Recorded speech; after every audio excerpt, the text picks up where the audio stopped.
Hello বাচ্চা কাচ্চারা, আসসালামু আলাইকুম এভরিওয়ান। হোপফুলি আল্লাহর রহমতে সবাই অনেক ভালো আছো। আজকের ক্লাসে সবাইকে ওয়েলকাম জানাচ্ছি। কি অবস্থা বাচ্চা কাচ্চারা? সবাই আমাকে ঠিকঠাক মতো শুনতে পারতেছো কিনা, দেখতে পারতেছো কিনা, অল ক্লিয়ার কিনা একটু কাইন্ডলি জানাও। ইশরাকে দেখতে পারতেছি, ওহনা চলে এসেছে, মেহেদি এসেছে, ইয়াসমিন আক্তার চলে এসেছে, হিমাইয়া বিনতে মিথিলাও চলে এসেছে, পূজা দেবী চলে এসেছে, তার পরবর্তীতে শান্তা ইসলাম, ফারিয়া জাহান, এর পরবর্তীতে অনেকে দেখতে পারতেছি যে উম্মে সালমা, হ্যাঁ, মেহজাবিন হাবিব, সারা, ইয়াসমিন আক্তার, আফসানা মিমি।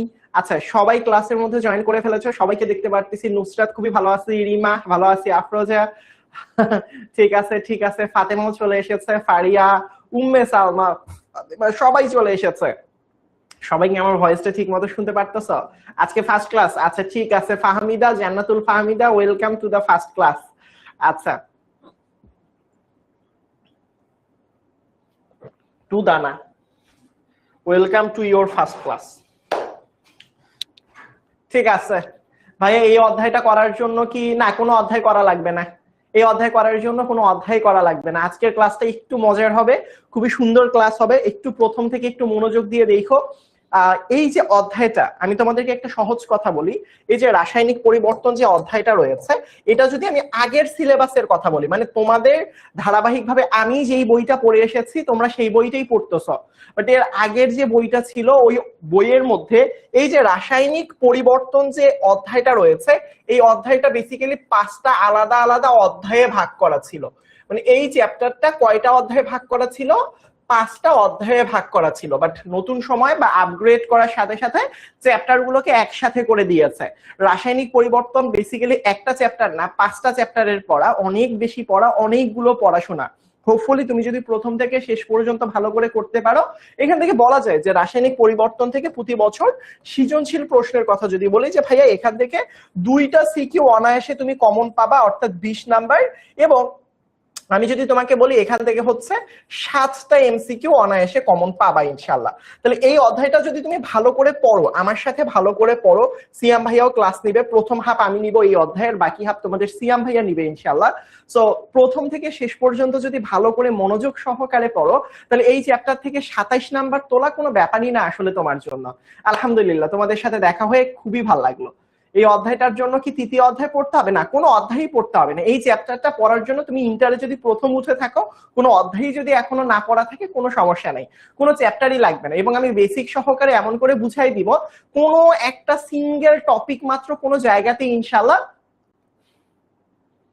ঝামেলা হবে না। একটু ক্লাস লাগবে, 15-16টা তো ক্লাস লাগবে আসলে, বুঝছো আমার কথা? 15-16টা তো ক্লাস লাগবে, 2টা সৃজনশীল প্রশ্ন কমন পেতে হবে, রাইট? একদম বেসিক সহকারে পড়াবো, এটা তো ডিটেইলস ক্লাস, এটা কোনো ওয়ান শট ক্লাস না, এটা হচ্ছে ডিটেইলস ক্লাস। সুতরাং একটা চ্যাপ্টার থেকে তুমি ভালো করে তুমি চিন্তা করো, 27 নাম্বার প্রশ্ন কমন পাইতে গেলে তুমি বলো তো, ফিজিক্সের কোনো একটা চ্যাপ্টার থেকে 27 নাম্বার আসে? ম্যাথের কোনো একটা ইন্ডিভিজুয়াল চ্যাপ্টার থেকে 27 নাম্বার আসে? ফিজিক্স, ম্যাথ, বায়োলজিতে কোনো চ্যাপ্টার থেকে 27 নাম্বার আসে? উত্তর না। কেমিস্ট্রিতে আসে একটা চ্যাপ্টার থেকে 30 নাম্বার, হ্যাঁ, মৌলের পর্যায়বৃত্ত ধর্ম থেকে 40 নাম্বার আসতে পারে। চিন্তা করা যায় তাহলে। সো এই জিনিসগুলো একটু মাথার মধ্যে রাখবা। কেমিস্ট্রি চ্যাপ্টার গুলো অনেক বড়। কেমিস্ট্রিতে কেউ যদি প্রথম পত্রে 2 নাম্বার অধ্যায়, 3 নাম্বার অধ্যায় এবং 4 নাম্বার অধ্যায়, এই 3টা অধ্যায় পড়ে ফেলো, বুঝছো? কত কত? 2, 3 এবং 4, এই 3টা অধ্যায় পড়ে ফেলো, তাহলে আর কিচ্ছু লাগবে না, প্রথম পত্র কমপ্লিট। এই 3টা চ্যাপ্টার থেকে বেসিক্যালি তোমাদের বোর্ড পরীক্ষায় 7টা সৃজনশীল প্রশ্ন আসে। কথা হচ্ছে আমরা এই অলরেডি এই যে দেখো, সাইকেল 1 এর মধ্যে 2 নাম্বার ক্লাস এবং 3 নাম্বার ক্লাস করে ফেলেছি, এখন 4 নাম্বার ক্লাসে আছি। যদি তুমি শুধু 2 এবং 3ও পড়ো, তবুও অনায়াসে 5টা সৃজনশীল প্রশ্ন কমন পাবা। তবে এখানে প্রশ্ন কঠিন হলে তুমি যদি ভাবো 2 এবং 3 পড়ে যাই শুধু, তাহলে কিন্তু বোকামো হবে। অবশ্যই 4 নাম্বার চ্যাপ্টারটাও পড়তে হবে, বুঝছো? আরে না, এই যে একটা দুনিয়া সোজা, আল্লাহর দুনিয়ায়, এই আল্লাহর দুনিয়ায় সব থেকে ইজি চ্যাপ্টার হচ্ছে রাসায়নিক পরিবর্তন। মানে আমি মাঝে মাঝে অবাক হয়ে যাই, রসায়নে এরকম একটা সহজ চ্যাপ্টার কেন দিল পরীক্ষা মানে টিচাররা? সব থেকে সহজ চ্যাপ্টার রাসায়নিক পরিবর্তন। এখন 6:32 বেজে গিয়েছে, আমরা ক্লাসটা শুরু করি। তো চলো ক্লাসটা শুরুর প্রথমেই দেখবা, প্রথমে যদি ভাইয়া বিশ্বাস করো আর না করো, হাজারিন আক্তারের বইয়ে যদি এই চ্যাপ্টারটা প্রথম থেকে পড়তে যাও মাথাটাতে একদম আউলাই যাবে। সুতরাং আমি বলবো আমি যখন যেখান থেকে যতটুকু দেখিয়ে দিব ঠিক ততটুকু পড়ো। আমার এই ক্লাসের স্লাইডটা তো তোমরা পেয়ে যাবা, এটা বিভিন্ন বই একসাথে কম্বো করা, বুঝছো? তোমার এইচএসসি টেস্ট পরীক্ষা বা যে কোনো পরীক্ষা প্লাস এডমিশন পরীক্ষা, বুয়েটের পরীক্ষা, ঢাকা ভার্সিটির পরীক্ষা, ভার্সিটির পরীক্ষা, মেডিকেল এডমিশন সবকিছু কভার করে ফেলবো। বুঝতে পেরেছো আমার কথা? সুতরাং চলো আমরা শুরু করি। প্রথমেই দেখো একটা সুন্দর একটা টপিক আছে, সেই টপিকটার নাম হচ্ছে গ্রিন কেমিস্ট্রি। আচ্ছা, গ্রিন জিনিসটা কি ভালো নাকি খারাপ? গ্রিন কেমিস্ট্রি শব্দের অর্থ হচ্ছে সবুজ রসায়ন, যার কারণে লেখাগুলো সব সবুজ করে দিয়েছি, বুঝছো? গ্রিন কেমিস্ট্রি শব্দের অর্থ হচ্ছে সবুজ রসায়ন। ধরো সবুজ রসায়নের কনসেপ্টটা কোথায় থেকে আসলো অ্যাকচুয়ালি? ধরো তুমি যখন বিভিন্ন রকম ফ্যাক্টরির মধ্যে তুমি যখন বিভিন্ন কেমিক্যাল নিয়ে নাড়াচাড়া করো, তখন দেখবা যে অনেক বেশি বজ্র বা খারাপ জিনিস পদার্থ পরিবেশের মধ্যে যদি মিশ্রিত হয়, পরিবেশ কিন্তু ক্ষতিকর হয়ে যায়, রাইট? পরিবেশের ক্ষতি হয় না যদি খারাপ খারাপ কেমিক্যাল বেশি ইউজ করো। হ্যাঁ, দেখো না পুকুরের মধ্যে, নদীর মধ্যে আগে ছিল সুন্দর একটা নদী, আর এখন হয়ে গেছে পুরো একটা নর্দমা, এরকম হয় না? তো এগুলো খারাপ কেমিক্যাল বলো বা বিভিন্ন জিনিসের জন্য হয়ে যায় আসলে। তো সবুজ মানে হচ্ছে ভালো, মানে তোমার যে পরিবেশের মধ্যে যে ক্ষতিকর রাসায়নিক উপাদানগুলো এইগুলো কমিয়ে নিয়ে আসার জন্য আসলে গ্রিন কেমিস্ট্রি নিয়ে আলোচনা করা হয়। গ্রিন কেমিস্ট্রির মধ্যে আলোচনা করা হয় তুমি কি কি কাজ করলে পরিবেশের মধ্যে খারাপ কেমিক্যালের পরিমাণটা কমাতে পারবা। বুঝাইতে পারছো? তো এই জায়গার মধ্যে দেখো, এই যে দেখো ভালো করে খেয়াল করে, এখানে সংজ্ঞাটা মাঝে মাঝে পরীক্ষায় চলে আসতে পারে। সংজ্ঞাটা কি আছে ভাইয়া? দেখো এখানের মধ্যে ভালো করে খেয়াল করো। দেখো পৃথিবী ব্যাপী রাসায়নিক শিল্প ব্যবহার প্রয়োগ ক্ষেত্রে এই যে দেখো বজ্র পদার্থ উৎপন্ন যথাসম্ভব হ্রাস করে। বজ্র পদার্থ মানে কি? বজ্র পদার্থ মানে হচ্ছে খারাপ রাসায়নিক পদার্থ। বজ্র মানে কি? আচ্ছা তুমি চিন্তা করো, তুমি চিনি তৈরি করতেছ, চিন্তা করো তুমি চিনি তৈরি করবা। চিনি তৈরি করার সময় ওইখানে অনেক বেশি কেমিক্যাল, খারাপ খারাপ কেমিক্যাল তৈরি হবে। এটা হচ্ছে চিনির কেমিক্যাল, আসলে খারাপ কেমিক্যাল, চিনির বজ্র, যে জিনিসটা ভালো না। আচ্ছা আমরা কি, ধরো তুমি একটা কলম বানাতে চাও, ধরো তুমি পরিবেশের মধ্যে, ধরো তোমার একটা ফ্যাক্টরি আছে, তুমি এই কলমটা আসলে বানাতে চাও ফ্যাক্টরির মধ্যে। এখন ফ্যাক্টরির মধ্যে যখন তুমি এই কলমটা বানাইতে গেছো, তখন দেখছো ফ্যাক্টরির আশপাশ সব কালা ধোয়াতে অন্ধকার বানায় ফেলছো, বুঝছো? কেউ নিঃশ্বাস একদম গলা বন্ধ হয়ে শীত হয়ে পড়ে যাইতেছে রাস্তার মধ্যে। লোকজন এই মানে এটা তৈরি করতে গিয়ে একটা কালো ধোঁয়া, এমন কালো ধোঁয়া তৈরি করছো যার ফলে আসলে আশপাশের মানুষজন চিত হয়ে পড়ে আছে। তো এটা তো খারাপ, মানে এইটা তো তৈরি করছো ঠিক আছে, কিন্তু আশপাশে পরিবেশের এমন 12টা বাজান বাজাইছো, এমন 12টা বাজান বাজাইছো যে হচ্ছে গিয়ে আশপাশের পরিবেশের অনেক ক্ষতি হচ্ছে। এই যে যেটা দিয়ে ক্ষতি হয় পরিবেশের, এটাকে বর্জ্য বলা হয়, বুঝছো? এই বানানটা ভুল আছে, বানানটা ঠিক করে নিও, বুঝছো? বুঝছো আমার কথা? বর্জ্য বানান এটাও হইতে পারে আসলে, যাই হোক আমরা এটা না বলি। বাট কথা হচ্ছে যে ভাইয়া আমাদের সবুজ রসায়নে আলোচনার বিষয়টা কি? আলোচনার বিষয়টা হচ্ছে ভাই পরিবেশের ক্ষতি থেকে আমরা মুক্তি পেতে চাই। এখন এই যে দেখো কি কি জিনিসগুলো আমাদের ফলো করা উচিত। এই বিজ্ঞানীর নাম এই জীবন দশায় আমি কখনো পরীক্ষায় আসা দেখি নাই, বিজ্ঞানীর নাম মুখস্থ করার কোনো প্রয়োজনীয়তা নাই। তোমরা যে কাজটা করবা সেটা হচ্ছে কোন বিজ্ঞানী, এই যে দেখো অ্যানাস্তাস এবং জন সি ওয়ার্নার, বুঝছো? 1991 সালে সবুজ রসায়ন, এটা খুবই ইম্পর্টেন্ট, সবুজ রসায়নের 12টি নীতিমালা প্রণয়ন করেন। দেখো ভাইয়া উপরের দুইটা কোন বিজ্ঞানী করছে না করছে কোনো জানার প্রয়োজনীয়তা নাই। তোমার সব থেকে বেশি লাগবে যে এই যে পরিবেশকে বাঁচানোর জন্য কতগুলো সবুজ রসায়নের নীতিমালা কতগুলো আছে। 12টা 12টা 12টা 12টা, মানে 1 ডজন 12টা আছে। এবং এই যে 12টা না নোট করতে হবে না, একটু মনোযোগ দিয়ে দেখো। সংজ্ঞা তোমার মতো লিখবা ভাইয়া। সবুজ রসায়ন, তোমরা কি এখনো ছোট বাচ্চা বলো? সংজ্ঞাটা সহজ করে দিব। হ্যাঁ আলহামদুলিল্লাহ ভাইয়া ভালো আছে। দেখো এখানে এই যে সবুজ রসায়ন কাকে বলে, এটার যদি সংজ্ঞাটা সহজ করে দেই, কি বলবো আসলে? যে পরিবেশের মধ্যে আমরা যে বিভিন্ন রকম কেমিক্যালের বর্জ্যগুলো ব্যবহার করি সেইগুলো হ্রাস করার জন্য যে নীতিমালা, সেই নীতিমালাগুলোকে আসলে সবুজ রসায়নের অন্তর্ভুক্ত করা হয়েছে, বা যে নীতিমালা প্রয়োগ করা হচ্ছে বা যেইগুলোর সাহায্যে পরিবেশের বর্জ্যগুলোকে হ্রাস করা হচ্ছে, সেই যে রসায়নটা যেখানে আলোচনা করা হয় এইগুলো নিয়ে, এগুলোকে সবুজ রসায়ন বলে।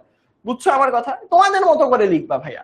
বাট এখানে মোস্ট ইম্পর্টেন্ট হচ্ছে সবুজ রসায়নের নীতিমালা কতগুলো? 12টা। চোখ বন্ধ করে কতগুলো? 12টা। মানে এটা মুখস্থ রাখতে হবে, সবুজ রসায়নের নীতিমালা 12টা, সবুজ রসায়নের নীতিমালা 12টা, সবুজ রসায়নের নীতিমালা 12টা। এই 12টা নীতিমালা যে তোমাদের আছে, এইটা না 12টা প্রায় আধা মুখস্থ করতে হবে। মানে কি করতে হবে? আধা মুখস্থ। কি বলেছি? আধা মুখস্থ। মানে কি পুরা মুখস্থ করার দরকার নাই, মাঝে মাঝে এটা বই থেকে মুখস্থ করে নিবা, আধা মুখস্থ করো। দেখবা বইয়ের মধ্যে আমি এখানে নিয়ে আসিনি, এটা তোমাদের জন্য রেখে দিয়েছি 12টা নীতিমালা। তোমাদের সামনে কারো বই আছে? বই তো আছে, রাইট? সব বই, মানে হাজারিনাক স্যারের বই থাকতে পারে, যে কোনো গুহ স্যারের বই থাকতে পারে, অক্ষরপত্রের বই থাকতে পারে।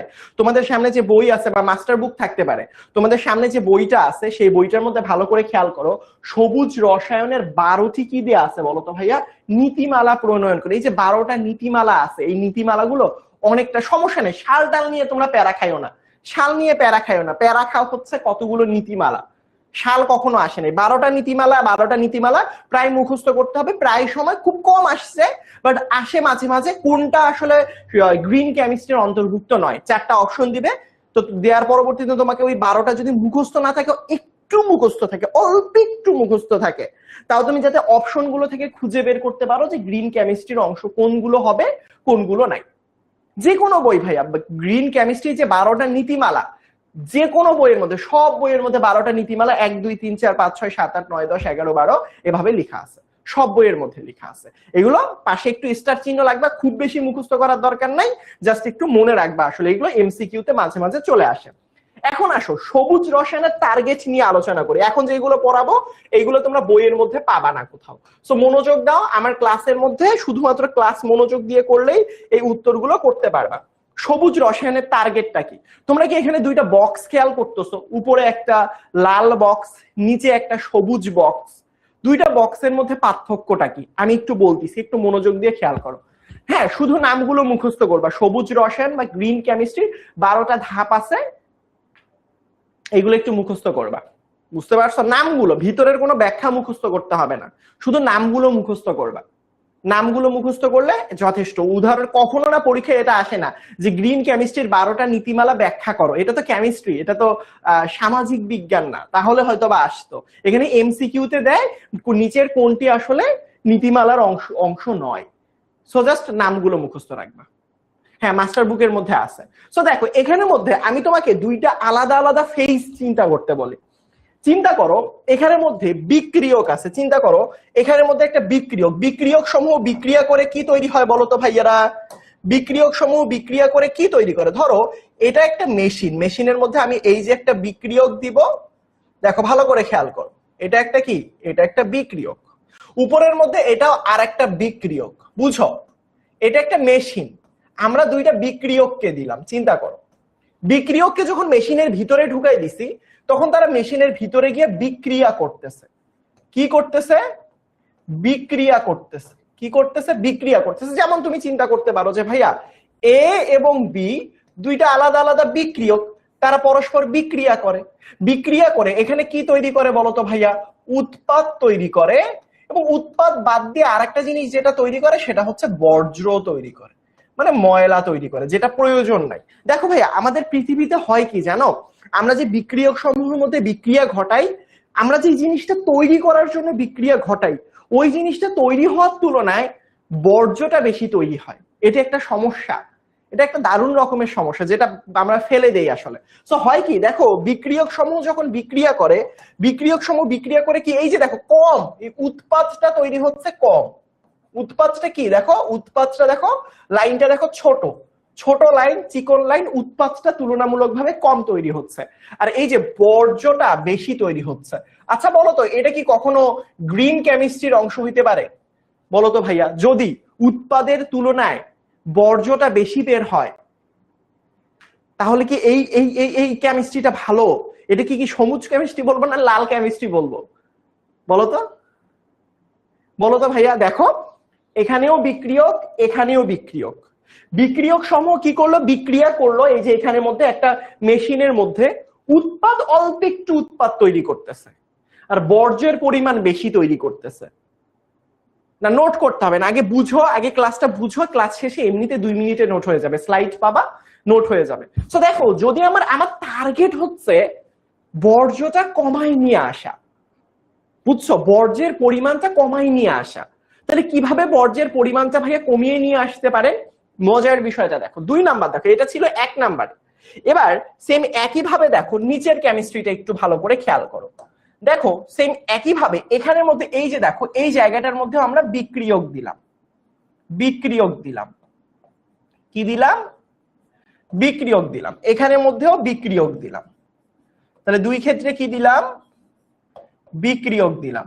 বিক্রিয়ক এখানেও আগের মতোই, আসলে এখানে একটা নতুন করে একটা আর কি একটা বক্স রাখছি আর কি। সো দেখো, 2টা জিনিসকে একসাথে রেখে এই জায়গাটার মধ্যে বিক্রিয়া ঘটালাম। কি করছি এখানে? এখানে বিক্রিয়া ঘটাইছি। ভালো কথা। এখন দেখো বেশি, এই যে দেখো এটা কিন্তু সবুজ, বেশি জিনিসটা তৈরি হচ্ছে, এই যে দেখো, এই যে বেশি, বেশি তৈরি হচ্ছে উৎপাদ, উৎপাদ, আর এই যে এখানে তৈরি হচ্ছে বর্জ্য, এবং কিছু পরিমাণ বর্জ্য আমরা কি করতেছি জানো? এই দিক দিয়ে যখন কিছু পরিমাণ আরো বর্জ্য বের হচ্ছে, এইগুলো আমরা আবার রিপারপাস করতেছি, অর্থাৎ আবার এইগুলোকে কাজে লাগাচ্ছি, যাতে করে কি হয়, জিনিসগুলো পরিবেশের মধ্যে গিয়ে ক্ষতির প্রভাব সৃষ্টি না করে। এই জিনিসগুলো দেখো এখানে করে এনে, এই যে দেখো, যাতে দেখো কি হইলো, লাস্ট পর্যন্ত আমাদের কিসের পরিমাণ কমে গেল? আমাদের এখানের মধ্যে বর্জ্যের পরিমাণটা কমে গেল, উৎপাদের পরিমাণটা বেড়ে গেল। এখানে কিন্তু বর্জ্য একেবারেই বের হচ্ছে, ফেলাই দিচ্ছিলাম, বাট এখানে দেখো উৎপাদ বেশি, বর্জ্যটা তুলনামূলকভাবে কম। এটা কি মেশিন ভাইয়া? চিন্তা করো, দুনিয়ার বুকে যে কোনো একটা মেশিন চিন্তা করো, যে কোনো একটা মেশিন চিন্তা করো তুমি। কি করলাম তাহলে বলো ভাইয়া? কি করলাম? বিক্রিয়ক দিলাম, এখানেও বিক্রিয়ক দিলাম, বিক্রিয়ক সমূহ বিক্রিয়া করলো, করার পর উৎপাদটা তো বেশি তৈরি হইলই, বর্জ্যটা কম তৈরি হইলো, আরো কিছু পরিমাণ বর্জ্য আমরা আবারও মেশিনের মুখে পাঠাই দিলাম বিক্রিয়ক হিসেবে। সো তারা কি করলো? তারা আবার বিক্রিয়া করে বেশি বেশি করে উৎপাদ তৈরি হচ্ছে। ভাইয়া সিকিউতে কি এটা আঁকতে হবে? না না না, এগুলো সিকিউতে না, এগুলো বেসিক, বুঝো, চ্যাপ্টারের বেসিক জিনিস এইগুলো। সিকিউতে যেগুলো আসবে আমি বলে দিব, এগুলো চ্যাপ্টারের প্রথমের একদম বেসিক জিনিসপত্র, যে গ্রিন কেমিস্ট্রির টার্গেট কি। এইটা হচ্ছে গ্রিন কেমিস্ট্রির টার্গেট, হচ্ছে এইটা, এইটা হচ্ছে গ্রিন কেমিস্ট্রির টার্গেট, নিচেরটা হচ্ছে গ্রিন কেমিস্ট্রির টার্গেট।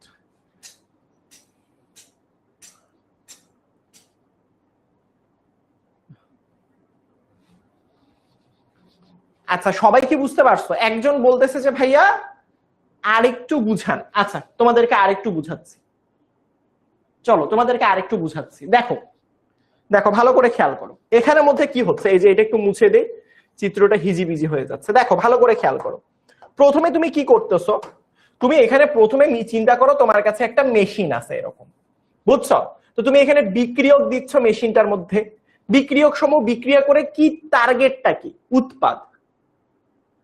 এক্স্যাক্টলি, বর্জ্যটাকে, মানে এইখানে বিভিন্ন প্রক্রিয়া আনা যায়, কোন প্রসেসে আনা যায় এগুলো তোমরা ফ্যাক্টরিতে পড়াশোনা করবা, এখন পড়াশোনার কোনো স্টেপ নাই এখানে, কোন প্রসেস, অনেক প্রসেসে ফিরাই নিয়ে আসা যায়।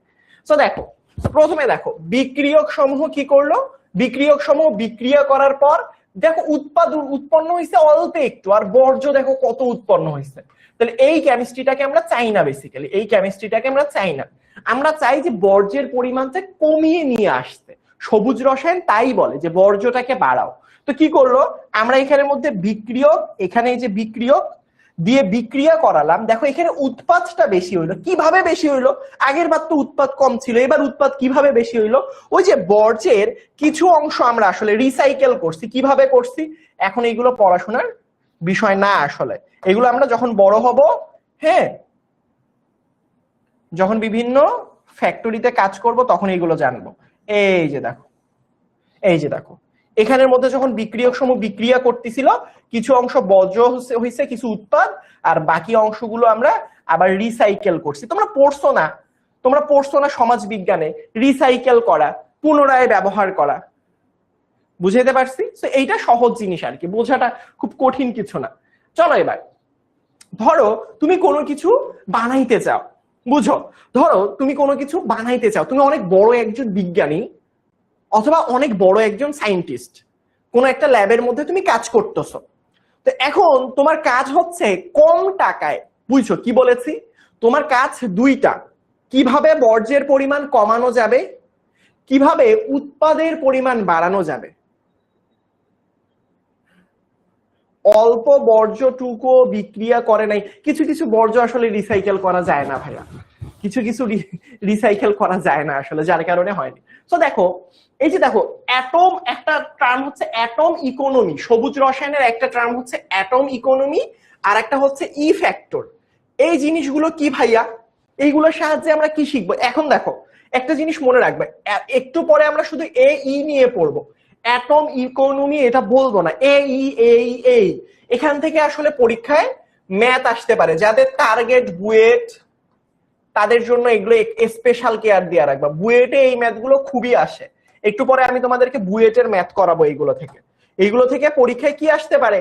ম্যাথ আসতে পারে। কি আসতে পারে? ম্যাথ আসতে পারে। বুয়েটের এমসিকিউ ম্যাথ আসতে পারে, সিকিউতে আসবে না, অনলি ফর এমসিকিউ ম্যাথ। এইগুলো টপিক থেকে কি আসে? এমসিকিউ ম্যাথ আসে আসলে, বুঝাতে পারছি? এবার দেখো একটা জিনিস ভালো করে খেয়াল করো, ধরো তুমি কোন একটা ল্যাবের মধ্যে কাজ করতেছো, কাজ করার সময় তুমি দেখলা যে তুমি দুইটা প্রসেসে, ধরো তুমি ভাত তৈরি করবা। এখন দেখো ভাত তৈরি করতে তোমার পদ্ধতি নাম্বার বা প্রসেস নাম্বার একটা 1 আছে, একটা প্রসেস নাম্বার 2 আছে, পিতে প্রসেস। এখন তুমি দেখলা প্রথম প্রসেসে উৎপাদ বেশি আসে, উৎপাদ কি আসে? উৎপাদ বেশি আসে। আর 2 নাম্বার কি আসে? কম আসে, আসলে উৎপাদ কম আসে। এখন তুমি আমাকে বলো তো, তুমি যে ফ্যাক্টরিটাতে কাজ করতেছো, তুমি যদি দুষ্টু কর্মচারী না হও, তাহলে তুমি কি করবা? তুমি সেই ফ্যাক্টরিটাতে, ধরো তুমি, তোর ফ্যাক্টরির কাজ হচ্ছে ভাত তৈরি করা, চিন্তা করো সহজ ভাবে, কি তৈরি করা? ভাত তৈরি করা। বুঝছো আমার কথা? তো দেখো ভালো করে খেয়াল করো, আমার এখানের মধ্যে দেখো দুইটা প্রসেস তুমি বের করলা, একটা প্রসেসে উৎপাদ বেশি আসে আর একটা প্রসেসে উৎপাদ কম আসে। তুমি বলো তো ওই ফ্যাক্টরিটাতে তুমি ভাত কোন প্রসেসে বানাবা? ঠান্ডা তো লাগে আসলে ভাইয়া, ঠান্ডা আসলে জ্যাকেট যদি আমি পরে, আমার পাশে জ্যাকেট আছে, আসলে জ্যাকেট পরলে একটু নড়াচড়া করতে সমস্যা হয়, ভাবলাম তোমাদের জন্য না হয় একটু কষ্ট করি, প্যারা কি। ঠিক আছে, বলো আমাকে, আমাদের টার্গেট হচ্ছে বেশি পরিমাণে উৎপাদ তৈরি করা। টার্গেট জীবনে আমাদের একটা, কি টার্গেট? বেশি পরিমাণে উৎপাদ তৈরি করো। বেশি পরিমাণে উৎপাদ তৈরি করলে লাভ কি? প্রোডাক্ট বেশি পাবা। ধরো তুমি বাজারের মেশিনের মধ্যে চাল ভাঙতে গেছো, তো চাল ভেঙে তুমি আসলে গুঁড়া গুঁড়া করতে চাও। এখন চাল ভেঙে যদি ওরা নষ্ট করে ফেলে, তাহলে কি ওই মেশিন দিয়ে তুমি কাজ করবা? উত্তর হচ্ছে না। বুঝছো আমার কথা? সো এখন দেখো আমি জাস্ট তোমাদেরকে বুঝাইলাম, সেম একই ভাবে এই যে এখানের মধ্যে যে তোমরা দুইটা প্রসেস দেখতেছো না, এটা হচ্ছে প্রসেস। এই যে দেখো, এই যে দেখো এখানের মধ্যে প্রথমটা হচ্ছে কি প্রসেস? প্রথমটা হচ্ছে অ্যাটম ইকোনমি। এই যেটাকে বলা হয়, এটার সাহায্যে বুঝবো যে ধরো তুমি কোম্পানিতে দুই ভাবে প্রোডাক্ট বানাইতে চাও, কোন ভাবে লাভজনক হবে। সেম একই ভাবে এইটাও আসলে ই ফ্যাক্টর ওই একই রকম, কোন ভাবে ক্ষতি হবে। অর্থাৎ ই ফ্যাক্টর মানে ক্ষতির পরিমাণ নির্ণয় করা, আর এইটা হচ্ছে লাভের পরিমাণ নির্ণয় করা। দেখো আমি একটু লিখে দেই, এটা শর্টকাটে একটু লিখে বুঝে রাখো। এটা কিসের পরিমাণ? এটা ভালো না, এই জিনিসটা কিসের পরিমাণ? এই জিনিসটা ক্ষতির পরিমাণ। ক্ষতির পরিমাণ কি বেশি হইলে কি প্রোডাক্ট ভালো হয়?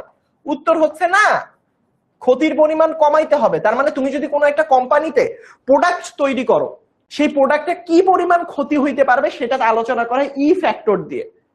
ই মানে হচ্ছে ইফেক্ট, কি পরিমাণ ইফেক্ট আছে আসলে, বুঝছো? তার পরবর্তীতে দেখো অ্যাটমিক মানে কি? অ্যাটমিক মানে হচ্ছে কি পরিমাণ লাভ হতে পারে, লাভের পরিমাণ। কিসের পরিমাণ? লাভের পরিমাণ। এই দুইটা জিনিস মনে রাখবা, বুঝছো আমার কথা? সো দেখো প্রথমে দেখো তোমাদের বইয়ের মধ্যে, আমি জানি না তোমাদের কতজনের বই তোমাদের সামনে খোলা আছে, দেখবা ই ফ্যাক্টরের, দেখবা ই ফ্যাক্টরের একটা চমৎকার সূত্র লেখা আছে, দুনিয়ার ফাতরা। মানে এই হাদিবা বলতেছে ভাইয়া ফারিসা কেমন আছে? আরে ভাই তুই পড় না, ফারিসাকে নিয়ে আসবো নি, এখন পড়, এত কষ্ট করে পড়াইতেছি। ফারিসা কেমন আছে? আরে আদিবা তোরে আমি বলবো নি বাবা এখন। এই যে দেখো তো এরকম একটা সূত্র দেখতে পারো কিনা, অদ্ভুত একটা সূত্র, অদ্ভুত একটা সূত্র দেখতে পারো কিনা বলো?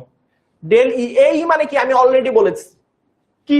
এই যে দেখো অ্যাটম ইকোনমি, এটা এখন থেকে অ্যাটম ইকোনমিকে এই বলে দেখব। পেয়েছ?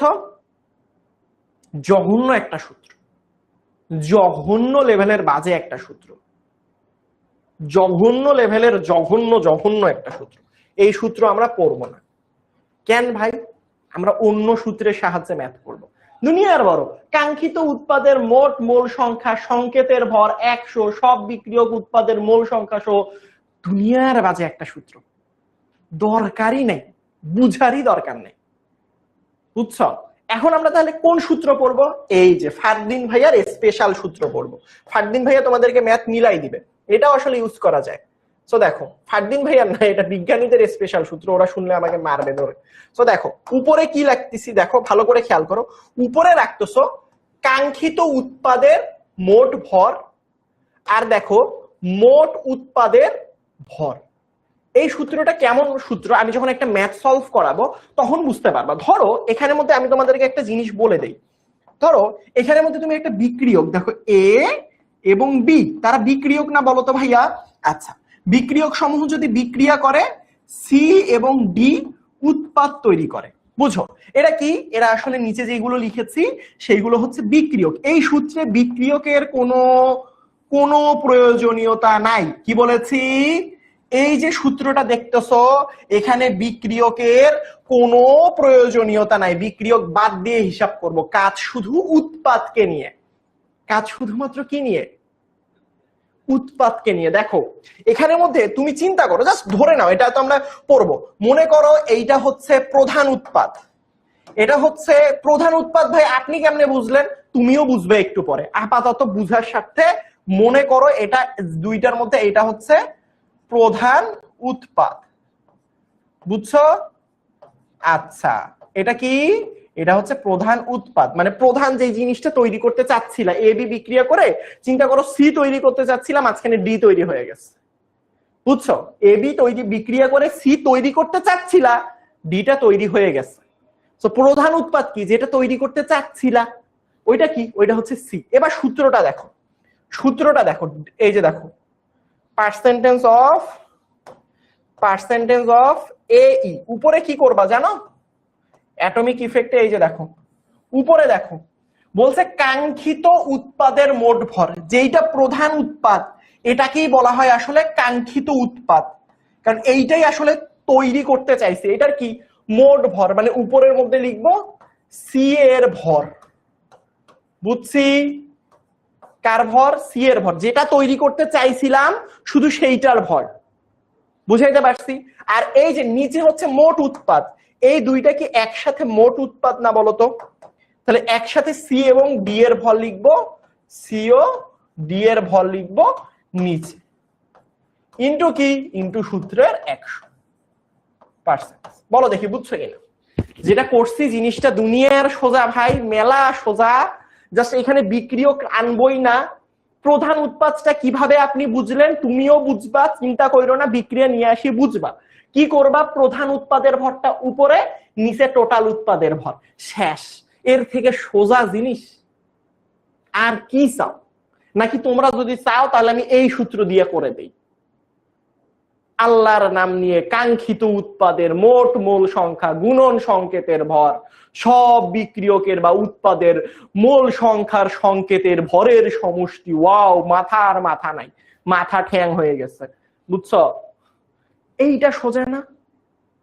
এইখান থেকে বুয়েটে অনেক প্রশ্ন আসে, ভার্সিটিতে অনেক প্রশ্ন আসে, পোলাপানরা এই যে চ্যাং ব্যাং হয়ে যায় একদম।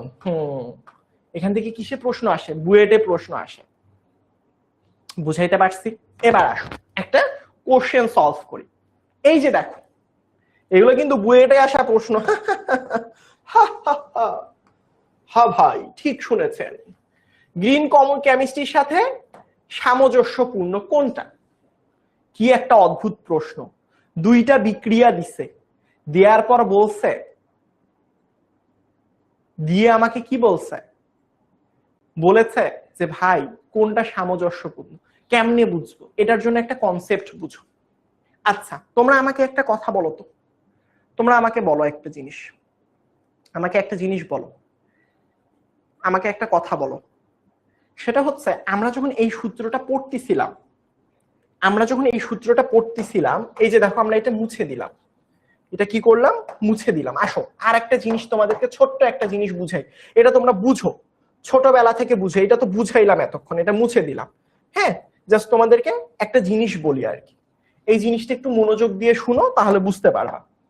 সেটা হচ্ছে এই যে দেখো এই, আমাকে বলো তো এই এর সাথে, আমি আবারও বলতেছি, এই এইটার পরিমাণ যদি বাড়ে, বলো তো আমাকে, কথা বলো তো একটু, এইটার পরিমাণ যদি বাড়াইতে চাই, বলো তো উপরে যেটা থাকে ওটা কি সমানুপাতিক সম্পর্ক না?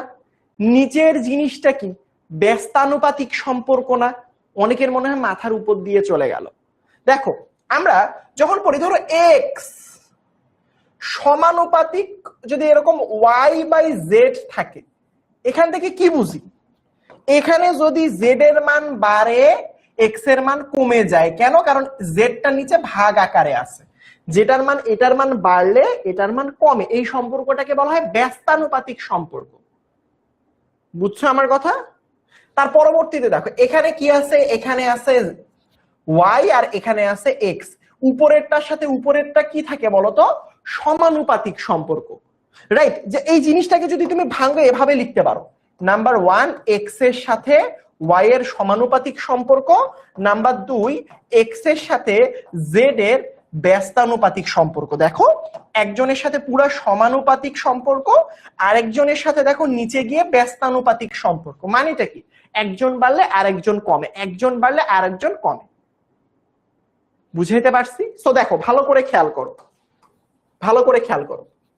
আচ্ছা এখানের মধ্যে আমি তোমাদেরকে একটা কথা বলি, বিভিন্ন বইয়ের মধ্যে দেখবা এখানের মধ্যে উৎপাদের জায়গায় বিক্রিয়কের ভর লিখতে পারো, বিক্রিয়কটা ভবিষ্যতে উৎপাদেই পরিণত হয়। বুঝছো আমার কথা? বিক্রিয়ক সমূহ বিক্রিয়া করে কিসে পরিণত হয়, উৎপাদে পরিণত হয়। তাহলে বিক্রিয়ক কি আর খুঁজে পাওয়া যায় না?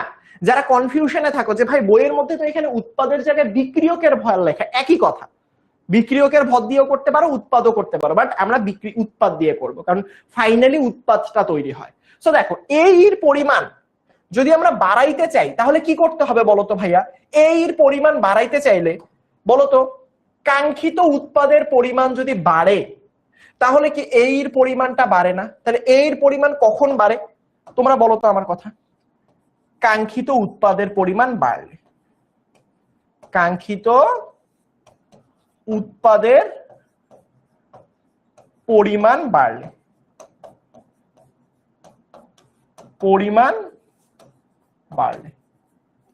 তার মানে আমাদের উৎপাদ যত বেশি পরিমাণে বাড়বে এই তত পরিমাণ বাড়বে। আমাদের যেটা টার্গেট উৎপাদটাকে বাড়ানো, বুঝছো কি বলেছি? এই যে দেখো উপরের যে সংখ্যাটা থাকে এইটা বাড়লে এখানে যদি সংখ্যা বাড়ে এর পরিমাণটা কিন্তু বাড়ে। তার মানে ব্যাপারটা কি, আমার টার্গেট উৎপাদ যদি বাড়ে তাহলে এর পরিমাণটাও বাড়ে। আবার আরেকটা ব্যাপার আসে, মোট উৎপাদের পরিমাণ বাড়লে এর পরিমাণ কিন্তু কমে যায়। বুঝাইতে পারছি? তার মানে আমি যদি এখানের মধ্যে হিসাব করি যে ভাইয়া এই যে এর পরিমাণ যদি আমরা কমাইতে চাই তাহলে কি হবে বলতো, মোট উৎপাদ বাড়বে। দেখছো সম্পর্ক একটা, এইটা বাড়লে এইটা বাড়ে, এইটা বাড়লে এইটা কমে। এই দুইটা একটু মনে রাখবা। আমাদের টার্গেট কি? আমাদের টার্গেট হচ্ছে এইটা, আমরা কি করতে চাই, এইটা হচ্ছে পরিবেশ বান্ধব। এটা কি বান্ধব? এটা হচ্ছে পরিবেশ বান্ধব। মনে রাখবে এর পরিমাণটা বাড়ানো হচ্ছে পরিবেশ বান্ধব। কেন? কারণ আমরা উৎপাদের পরিমাণটা বাড়াইতে চাই। কিসের পরিমাণ বাড়াইতে চাই? উৎপাদের পরিমাণ বাড়াইতে চাই। মোট উৎপাদের পরিমাণ না, শুধু উৎপাদের পরিমাণ, কারণ মোট উৎপাদের মধ্যে উৎপাদও থাকে আবার বর্জ্যও থাকে।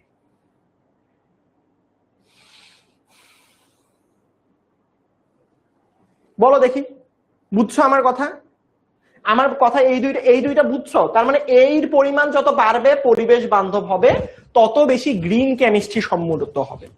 তাহলে গ্রিন কেমিস্ট্রি, এই গ্রিন কেমিস্ট্রির পরিমাণ আমরা নির্ধারণ করব কিভাবে, কোনটা বেশি পরিবেশ বান্ধব?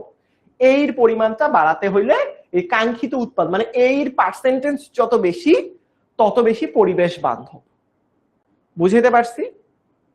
হোপফুলি বুঝতে পারছি। এবার দেখো ভালো করে খেয়াল করো, এখানের মধ্যে দেখো বলছে ইথানল উৎপাদনের দুইটি পদ্ধতি গ্রিন কেমিস্ট্রির সাথে সামঞ্জস্যপূর্ণ। এখানে বলছে যে ভাইয়া আসলে এখানে এই যে দেখো এখানে কিন্তু একটু দেখো, আমি তোমাদের জন্য লিখে দিয়েছি কতগুলো ম্যাথ করাচ্ছে, এগুলো বাসায় প্র্যাকটিস করার সময় খেয়াল রাখো। এই যে অ্যাটমিক, এই যে দেখো এর মান দিয়ে দিছি 1 নাম্বার ম্যাথ। দেখো ভালো করে খেয়াল করো, এই যে দেখো এই এর পার্সেন্টেজ কার বেশি এইটা বের করতে বলছে, কার তুলনামূলকভাবে বেশি এটা বের করতে বলছে। এবার কিভাবে বের করব দেখো মজার বিষয়, দেখো তুমি ফ্যাক্টরির মধ্যে আসো, ফ্যাক্টরির মধ্যে দেখো গ্লুকোজকে জাইমেজ এর মাঝখানে যদি জারিত মারিত করো তাহলে তুমি এখানের মধ্যে ইথানল পাচ্ছ। এই বিক্রিয়াগুলো কিভাবে হয় জানা লাগবে না, জৈব যৌগতে শিখাই দিব ইনশাআল্লাহ, প্যারা নাই। জাস্ট এখন বুঝে এগুলো পরীক্ষায় দেয়া থাকবে, প্যারা খাইও না। সেম একই ভাবে দেখো এখানের মধ্যে ইথাইল ব্রোমাইডের সাথে পটাশিয়াম হাইড্রোক্সাইডের বিক্রিয়া, এখানেও ইথানল তৈরি হয়েছে। দুই ক্ষেত্রেই দেখো এখানেও ইথানল, দেখো মনোযোগ দিয়ে খেয়াল করো, এখানেও ইথানল এখানেও ইথানল। কিন্তু আমার প্রশ্ন হচ্ছে কোন ইথানল তৈরি করাটা বেশি লাভজনক, 1 নাম্বারটা নাকি 2 নাম্বারটা? তো আমি তোমাদেরকে বারবার বলছি কোনটা লাভজনক, কোনটা সামঞ্জস্যপূর্ণ, ডেল ই এর মানটা বের করো। অনেকে বের করে ফেলেছে অলরেডি। এই যে দেখো ডেল ই সমান সমান তুমি কি করবা, বিক্রিয়ককে বাদ দাও, বিক্রিয়ককে বাদ দাও, বিক্রিয়ক লাগবে না। উপরে কি লিখবো বলো তো বতরা? উপরে লিখবো মেইন যেই প্রোডাক্ট, মেইন যে উৎপাদ সেটার ভর। আচ্ছা তুমি বলো কার্বন ডাই অক্সাইড কি মেইন উৎপাদ? এটা তো কমন সেন্সের প্রশ্ন, এটা তো কার্বন ডাই অক্সাইড তো মেইন উৎপাদ হইতে পারে না। এটা হচ্ছে এই যে এই যে এই যে এই যে দেখো ইথানল, এই যে বলেই দিছি ইথানল উৎপাদনে তুমি তৈরি করতেছো ইথানল। তাহলে মূল যে উৎপাদ, এই দুই উৎপাদের মধ্যে মূল উৎপাদ কোনটা? CH2OH। তার মানে এই যে উপরে লিখবা কার ভর, C2H5OH এই যৌগটার ভর। আর নিচে কি লিখবা, মোট উৎপাদের ভর। একটু আগে শিখাইলাম না, 2C2H5OH প্লাস 2 মোল কার্বন ডাই অক্সাইডের ভর। বুঝাইতে পারছি? ইনটু কি হবে 100%। এবার তোমার এখানের মধ্যে কি করব, মান বের করব, আর কিচ্ছু না। তাহলে মান ইথানলের ভর কত বলো তো ভাইয়া, বলো দেখি। C2H5OH দেখি 9-10 শিখে এসেছো, এটার ভর কত? 2 মোল, যদিও বা পরে 2 দিয়ে গুণ করব। কি কত ভর কত? 2টা কার্বন 6 গুণন, আর কার্বনের ভর 6 কেন, কার্বনের ভর 12, 12 গুণন 2 যোগ 5টা হাইড্রোজেনের ভর 5, অক্সিজেনের ভর 16, হাইড্রোজেনের ভর 1, কত আসে? 12 2 × 24, 29, 29 আর 17 হচ্ছে 46 না? 46, 46 এর সাথে 2 গুণ করলে 92। আচ্ছা আমার কি হিসাব ঠিক আছে নাকি কোথাও ভুল করছি বলো? 12 12 2 × 24, 24 আর 5 হচ্ছে 29, 29 আর 17, 29 আর 10 39, 46, 46 2 × 92, 92 না? হ্যাঁ ঠিক আছে। তার মানে এখানের মধ্যে কি লিখবো, 92। আর নিচে কি লিখবো বলো? নিচে হচ্ছে এই যে এইটার ভর, এইটার ভর কত? 92 তো লিখছি, 92 যোগ কি করব, কার্বন ডাই অক্সাইডের ভর 44, এটা আমার মুখস্থ হয়ে গেছে। 44 দুগুণ কি 88, আরে সেই পারি তো আমি। এই যে 88, আর উপরে কি ওই যে পার্সেন্টেজ, শতকরা 100। তাহলে এখানে উত্তরটা কি হবে বলো, পার্সেন্টেজ কত আসবে? আমার তো ক্যালকুলেটর নাই। কত পার্সেন্ট, কত পার্সেন্ট? 51.11। তোমাদেরকে বিশ্বাস করে লিখবো? ক্যালকুলেটর আছে, ক্যালকুলেটর দাও না। না ও বের করবো না একেবারে। আচ্ছা দেখি স্মার্ট বোর্ডে নাকি ক্যালকুলেটর আছে। স্মার্ট বোর্ডে স্মার্ট ক্যালকুলেটর টুলে যাই, ডিসিপ্লিন ম্যাথে যাই। ওয়াও, আমার কাছে ক্যালকুলেটর চলে আসছে, সেই 92। থ্যাংক ইউ, ক্যালকুলেটর বের করে ফেলছি। গুণন, গুণ শূন্য কই, এটা কি হয়ে গেল? ঠিক আছে, কে আছে, क्या हो गया? ওমা, এটা কেমন ক্যালকুলেটর? 92 গুণন, গুণ চিহ্ন কই ভাই? এটা তো, এটা মানে গুণ? আরে সেই স্টার মানে যে গুণ, জীবন যুদ্ধে অনেক দূর। ভাগ কই তেলে? স্ল্যাশ মানে ভাগ। ওরে থ্যাংক ইউ। তাহলে হচ্ছে 92 যোগ, ওমা এটা বিয়োগ হইলো কেন? আমি ক্যালকুলেটর ইউজ করব না। তোমরা বলো কত? 51.11। ঠিক আছে, 51.11%। তোমরা যা বলছো আমি কি বিশ্বাস না করতে পারি বলো? এই তো হয়ে গেছে। হ্যাঁ অবশ্যই বুঝতে পারবা, শুধু এই ম্যাথটা একটু বুঝতে প্যারা হবে। সো দেখো, তার পরবর্তীতে দেখো, বুঝতে পারবা না কেন? এই সূত্রের ম্যাথটা একটু বুঝতে প্যারা খাবা।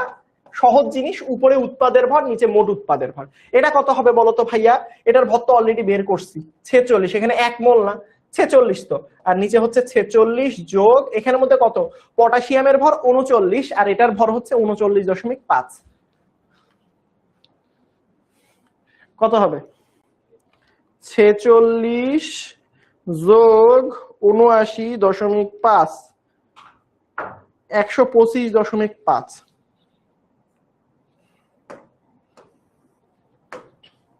125.5 গুণন কি সূত্রের 100, রাইট? তাহলে এখানের মধ্যে কত হবে? আর আমার কাছে এবার দামি ক্যালকুলেটর আসছে।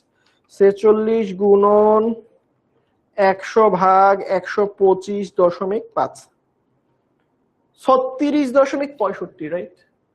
পরের মান কত? সার সংকেত কি, কিসের সংকেত? কিসের সংকেত? এটার মান কত? এটা 36.65। ভুল করলে ঠিক করে দিও, 36.65। এখন তোমরাই বলো কোনটা আসলে হচ্ছে গ্রিন কেমিস্ট্রির সাথে সামঞ্জস্য, কোনটা বলো দেখি, বলো। ও আচ্ছা, কেন দেখছো আমার এই কেমিস্ট্রিতে না, সরি বাবা, ওই যে কেমিস্ট্রিতে স্টুডেন্টদেরকে ডেল এর মান নির্ণয় করতে করতে সব ডেল হয়ে গেছে। হবে পার্সেন্টেজ অফ। Thank you. তাহলে কোনটা বেশি লাভজনক তোমরা বলো তো ভাইয়া, কোনটা লাভজনক বেশি? এইটা হচ্ছে লাভজনক বেশি, এই যে এটা। হ্যাঁ, এত সহজ জিনিসই বুয়েটে আসে আর স্টুডেন্টরা উত্তরও করতে পারে না, কারণ এটা পরেই না। এই যে প্রথমটা হচ্ছে লাভজনক, বুঝাইতে পারছি? যেটার পার্সেন্টেজ বেশি আসবে সেটা বেশি লাভজনক। তাহলে উত্তর কোনটা? কে জানি প্রথমে বলতেছিল 2 নাম্বারটা লাভজনক, হয় নাই। এই যে দেখ, আর একটা ম্যাথ করি চলো, তোমাদেরকে একটা করতে দেই, করবা? চলো, এই ম্যাথটা করার জন্য তোমাদেরকে আমি 2 মিনিট সময় দিচ্ছি। চলো দেখি, এইটা করো তো দেখি। 2 মিনিট না, 1 মিনিট সময়, 1 মিনিট সময়, তারপরে আমি করাই দিব। দেখি এই ম্যাথটা কে পাও, একটু করো দেখি।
ঠিক আছে, 1.5 মিনিট করে দিচ্ছি।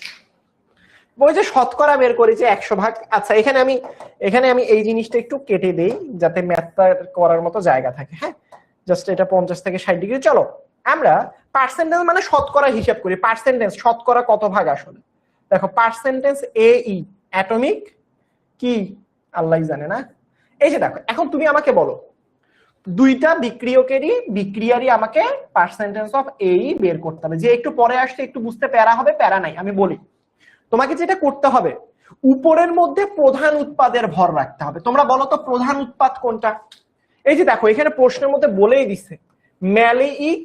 ওরে ভাই, তোমাদের প্রশ্নের মধ্যে বলেই দিছে, কি বলছে? আরে ফাইজলামি করার একটা সীমাবদ্ধতা থাকে। ম্যালিক অ্যানহাইড্রেট দিয়ে দিছে। এই যে ম্যালিক কি দিছে? অ্যানহাইড্রেট। এখন বলতে পারো যে ভাইয়া ম্যালিক অ্যানহাইড্রেট কোনটা? ভাই এটা যদি কার্বন ডাই অক্সাইড হয়, এটা কি ম্যালিক অ্যানহাইড্রেট? এটা তো পানি। তাহলে এইটা হচ্ছে ম্যালিক অ্যানহাইড্রেট। এগুলো দেয়া থাকবে প্রশ্ন, এবং জৈব যৌগে এই জিনিসগুলো শেখানো হবে, প্যারা খাওয়ার কিচ্ছু নাই। এগুলো বিক্রিয়া দিয়ে দেয় পরীক্ষায়। এই যে দেখো, এটা হচ্ছে ম্যালিক অ্যানহাইড্রেট, রাইট? এবার দেখো, আমার টানটা খুবই বিচ্ছিরি হয়েছে। এবার দেখো, উপরে কি রাখবো?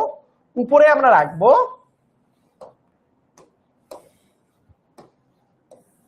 দেখো, উপরে রাখবো এইটার ভর। তাহলে এখন তুমি আমাকে বলো তো, এখানের মধ্যে এই যে যৌগটার ভর কত?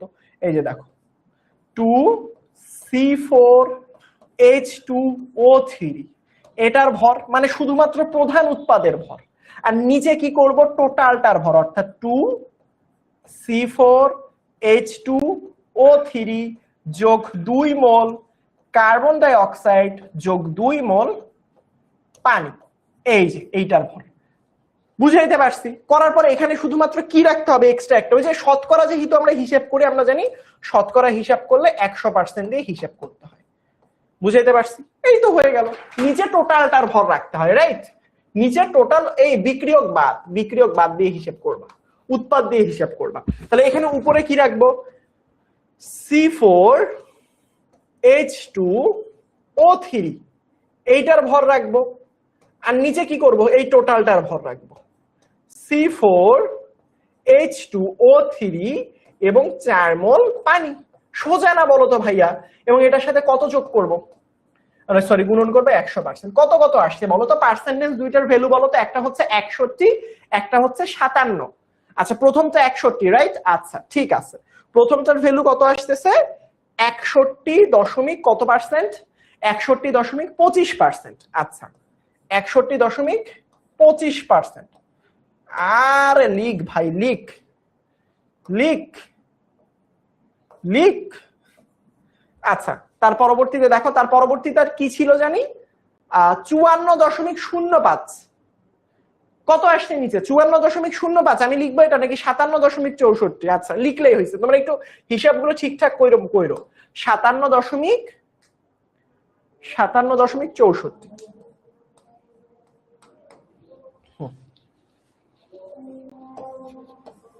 এইটা বেশি।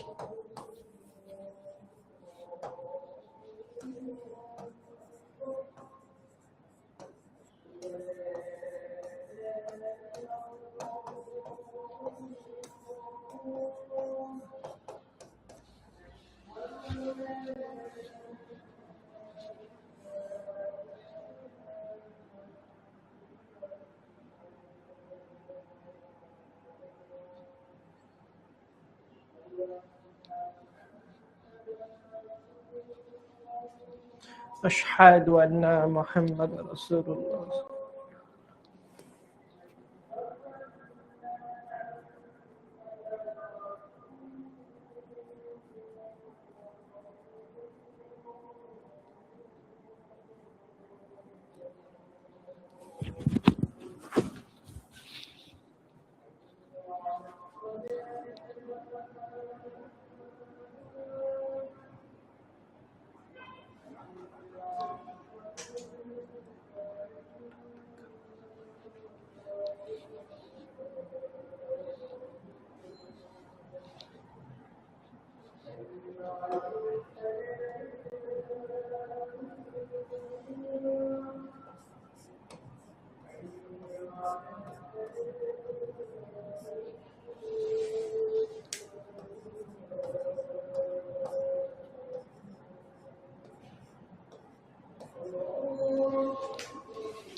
ঠিক আছে, এবার বুয়েটে যে প্রশ্নটা এসেছিল এটা দেখতে চাও?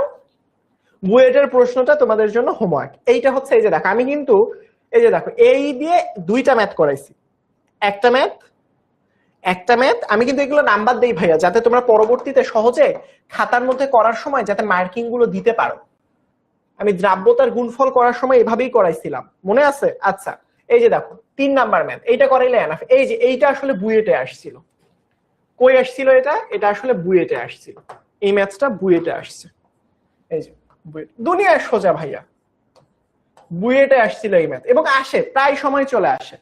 এখন দেখো এখানের মধ্যে কি বলছে, টাইটেনিয়াম উৎপাদনে, টাইটেনিয়াম টিআই উৎপাদনে কোনটি বেশি? ভাই এটা সোজা না বলতো, পারবা না এটা? এটা তোমাদের জন্য বাড়ির কাজ থাকলো, এইটা তোমাদের জন্য কি থাকলো? বাড়ির কাজ। বুয়েটে আসা এই ম্যাথটা বাড়ির কাজ থাকলো, বাড়ির কাম। আমি তোমাদেরকে গ্রুপে, ফেসবুক গ্রুপে একটা পোস্ট দিব, ওইখানে তোমরা কষ্ট করে উত্তরটা জানাই দিবা। বুঝেছো? এটা কিসের কাজ? বাড়ির কাজ। জাস্ট হিসাব করবা, একটাতে হিসাব করবা শুধু টাইটেনিয়াম দিয়ে, এটাতে নিয়াম, নিচের ভর দিব টোটালটার ভর, নিচে দিব টোটালটার ভর, শেষ হয়ে গেল। উপরে থাকবে টাইটেনিয়ামের ভর, নিচে থাকবে টোটালটার ভর ইনটু 100। সোজা। জাস্ট এখানের মধ্যে প্যাচের জায়গা কোনটা জানো? টাইটেনিয়ামের ভরটা জানতে হবে। টাইটেনিয়ামের যদি ভরটা জানো, জিনিস সোজা।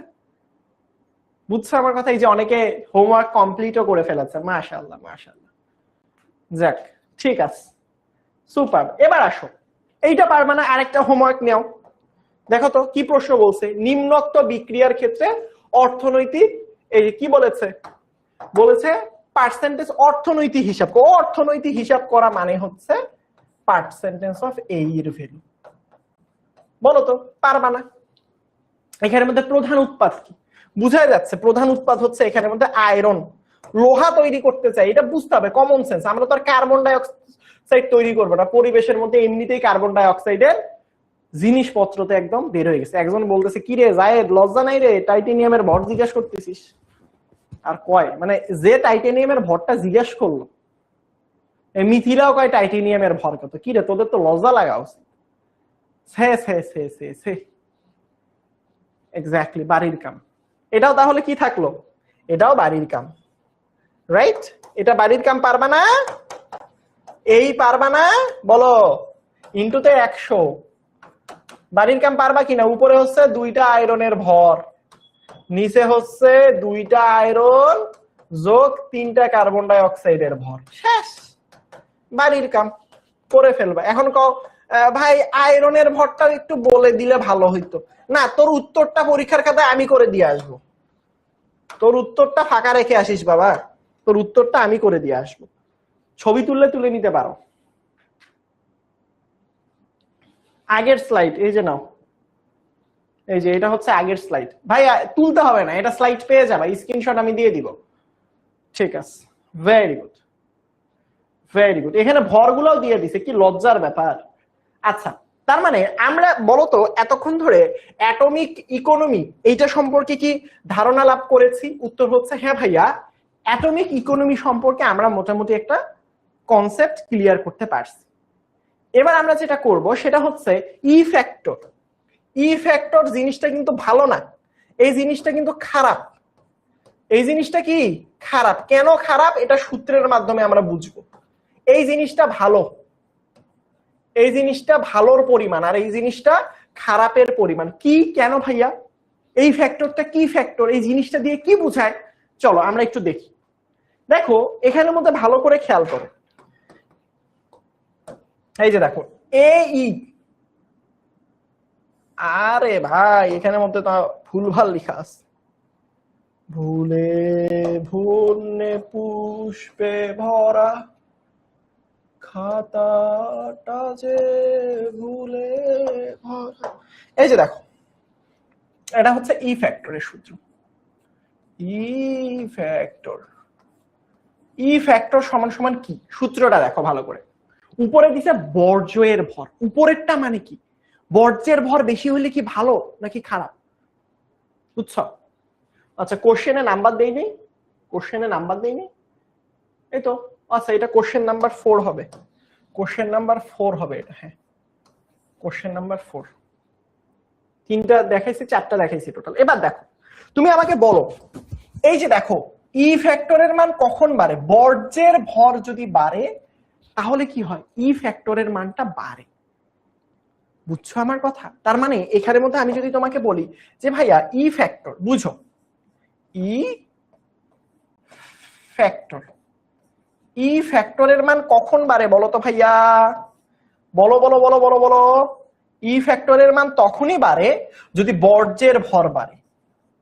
বর্জ্যর ভর যদি বাড়ে।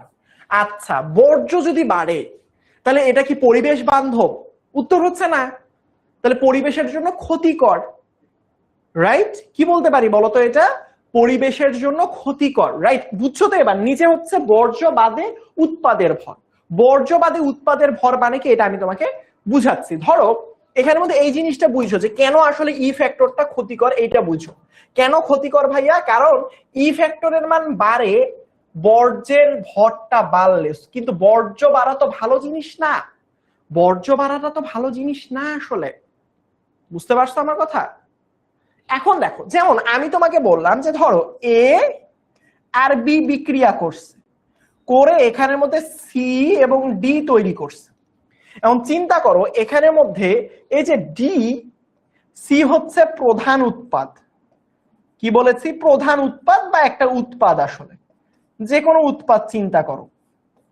এবং এই ডি চিন্তা করো বর্জ্য। কি বলেছি? এটা হচ্ছে বর্জ্য। এবার তাহলে ই ফ্যাক্টর সমান সমান তুমি কি লিখতে পারো? তুমি ই ফ্যাক্টর সমান সমান ই ফ্যাক্টর, এখানে কোনো পার্সেন্টেজের হিসাব নাই, উপরে কি দিব? বর্জ্যের ভর। বর্জ্য কি? ডি। তার মানে কি হবে? ডি এর ভর। কিসের ভর? ডি এর ভর। আর এখানের মধ্যে কি থাকবে বলতো? সি মানে কি? সিটা কি? দেখো বর্জ্যের ভর যে আমি হিসাব করতেছি, নিচে কি? বর্জ্য বাদে বাকি উৎপাদের ভর। তাহলে এখানে উৎপাদ আছেই তো এই দুইটা, উৎপাদ আছেই হচ্ছে এই দুইটা। তাহলে বর্জ্য বাদ দিয়ে বাকি উৎপাদ থাকে কি? শুধু সি না? শুধু সি না বলো তো ভাইয়া? বর্জ্য এবং এটা প্রধান উৎপাদ, আমি নিচে বলছি বর্জ্য বাদে বাকি উৎপাদগুলো। তাহলে এইটা যদি বর্জ্য হয় এটা বাদ দিতে হবে, বাকি দিয়ে বাদ দিয়ে শুধু থাকে সি। তাহলে নিচে লিখবো সি এর ভর। বলো দেখি বুঝাইতে পারছি কিনা, বলো।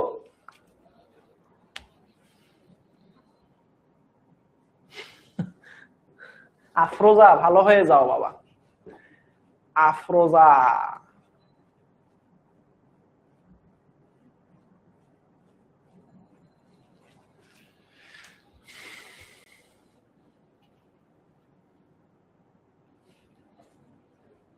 ক্লিয়ার নাকি ঝামেলা আছে বলো? আচ্ছা চলো আমরা একটা ম্যাথ সলভ করি, তাহলে বুঝতে পারবা। দেখো এখানের মধ্যে তোমাকে ই ফ্যাক্টরের মান বের করতে বলছে। ভালো কথা, কি প্রশ্ন দিচ্ছে? বলছে একটি বিক্রিয়ক, মানে একটা বিক্রিয়া চিন্তা করো, 20 কেজি বিক্রিয়ক বিক্রিয়া করলে 4 কেজি বর্জ্য পাওয়া যায়, ই ফ্যাক্টরের মান কত? করতে পারবা? তাহলে ই ফ্যাক্টর সমান সমান আমরা কি জানি? ই ফ্যাক্টর সমান সমান কি জানি বলো? তুমি চিন্তা করো এখানের মতো, ওরে লাইন রে ভাই, এই যে সোজা হয় সোজা। হ্যাঁ দেখো ভালো করে একটু খেয়াল করো, এখানের মধ্যে আমি কি লিখছি? 20 কেজি বিক্রিয়ক বিক্রিয়া করে উৎপাদে। আচ্ছা দেখো একটা জিনিস বুঝো, যদি 20 কেজি বিক্রিয়ক থাকে, কি থাকে? 20 কেজি বিক্রিয়ক, তাহলে এখান থেকে কতটুকু উৎপাদ তৈরি হবে বলতো? খুবই সোজা, 20 কেজি বিক্রিয়ক বিক্রিয়া করলে তো 20 কেজি উৎপাদই তৈরি হয়। হ্যাঁ এখানে নষ্ট হইতে পারে, যে কোনো কিছু হইতে পারে, বাট যাদের মধ্যে বিক্রিয়া করি তারা তো সমান পরিমাণ উৎপাদ আমাকে দিবেই। কারণ তুমি যদি 200 কেজি গরুর মাংস রান্না করো, রান্নার পরে কি 100 কেজি পাওয়া যায়? 200 কেজি গরুর মাংসই পাবা, হয়তো একটু শুকিয়ে যাবে। বোঝো নাই আমার কথা? তো ব্যাপারটা খুবই সোজা, যে ভাইয়া আমি 200 কেজি গরুর মাংস রান্না করলে তো 200 কেজি গরুর মাংসই পাচ্ছি কড়াইয়ের মধ্যে। সেম একই ভাবে উপরে কি রাখবো? উপরে রাখবো হচ্ছে বর্জ্যের ভর। বজ্র কতটুকু? বর্জ্য হচ্ছে 4 কেজি, 4 দাও। আর দেখো 20 কেজির মধ্যে কিন্তু 4 কেজি বর্জ্য, আমি বলছি বর্জ্য বাদ দিয়ে তোমাকে হিসেব করতে হবে। এই যে যারা ভুল করতেছো তা কানে নিচে দিব একটা, বলছি বর্জ্য বাদে উৎপাদের ভর রে ভন্ডগুলা। এর তো 20 কেজি তো টোটাল, এর মধ্যে তো বর্জ্য ছিল। 20 কেজি তো টোটাল, এর মধ্যে তো বর্জ্য ছিল বাবা। বর্জ্য এখান থেকে এই যে দেখো 20 কেজি থেকে 4 কেজি বর্জ্য পাওয়া গেছে, তা আমাকে নিজে তো বর্জ্য বাদ দিয়ে উৎপাদের ফল লিখতে হবে। তাহলে কি করব, 20 কেজি ছিল টোটাল, বাট 4 কেজি কি হয়ে গেছে, বর্জ্য আকারে বের হয়ে গেছে। হায় আল্লাহ, তোদেরকে নিয়ে আর পাওয়া গেল না রে, জীবন যুদ্ধে সবগুলো পাতিহাস হয়ে গেলি। 4/16 0.25, এটা হচ্ছে উত্তর। বলো দেখি বুঝছো কিনা, বুঝছো?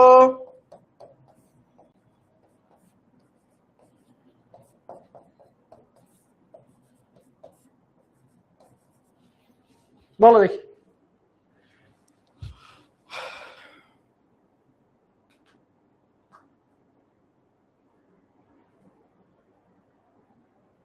ঠিক আছে, ঠিক আছে, চলো এখানে ই ফ্যাক্টর বের করতে হবে, এখানে ই ফ্যাক্টর বের করতে হবে।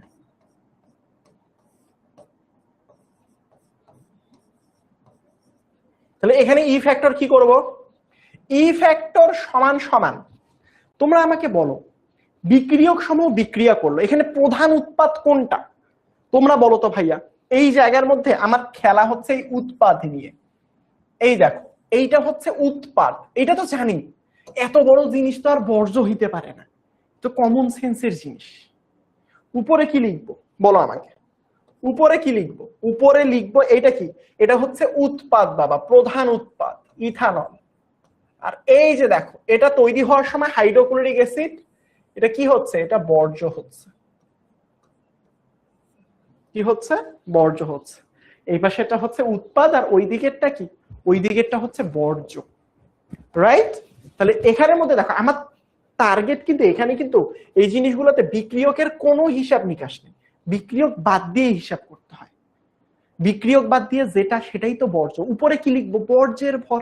তাহলে উপরে হাইড্রোক্লোরিক অ্যাসিডের ভর, কিসের ভর, হাইড্রোক্লোরিক অ্যাসিডের ভর। আর নিচে কি হবে বলতো, CH3 CH2OH, এটার ভর। বোঝাতে পেরেছে কি না বলো, না তুমি বলো। এ ভন্ড বাবারা আমার, এ ভন্ড ভন্ড বাবারা, বুঝছেন আপনারা? না বুঝলে কি করবেন, আরেকবার ক্লাসটা করবেন। এ দেখো হাইড্রোক্লোরিক অ্যাসিডের ভর কত, 36.5, 36.5 গ্রাম। আর নিচে ইথানলের ভর না একটু আগে বের করলাম, কত ইথানলের ভর বের করছিলাম মনে হয় 46। তাহলে কত আসে বলো ভন্ড বাবারা, ম্যাথ কি মিলেছে? 0. আল্লাহ, এক একজনের উত্তর এক একটা আসে, এ কি অবস্থা তোদের তো কারো উপর বিশেষ। 3 জনের কমেন্ট দেখি 3টা আলাদা আলাদা রিপ্লাই, নাউজুবিল্লাহ। 0.793,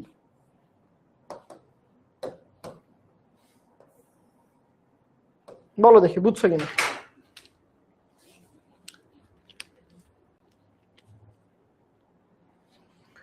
ক্লাসটা কি ভাল লাগছে? হাইড্রোক্লোরিক মাইনাস হবে না মানে বুঝি নাই ভাইয়া, হাইড্রোক্লোরিক অ্যাসিডেরই তো ভর দিছি, উপরে বর্জ্যের ভর আর নিচে হচ্ছে উৎপাদের ভর, বর্জ্য বাদ দিয়ে যেটা থাকবে সেটার ভর।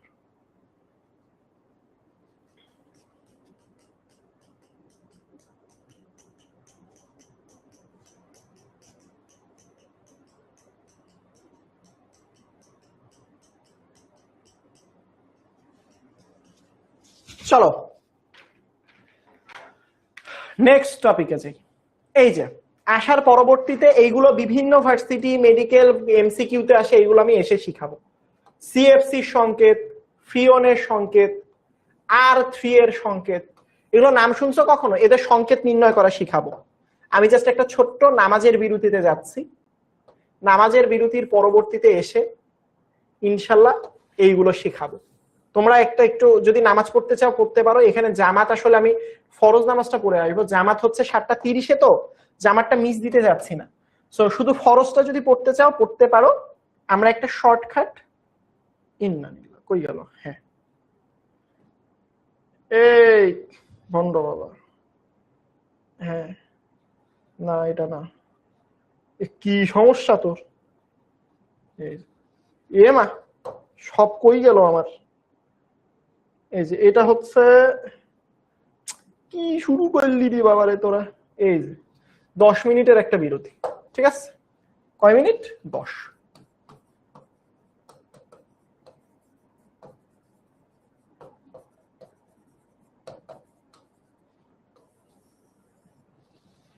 এসে ইনশাল্লাহ আবার শুরু করবো। হ্যাঁ, আল্লাহ হাফেজ। অবশ্যই পারমাণবিক ভর মুখস্থ করতে হবে।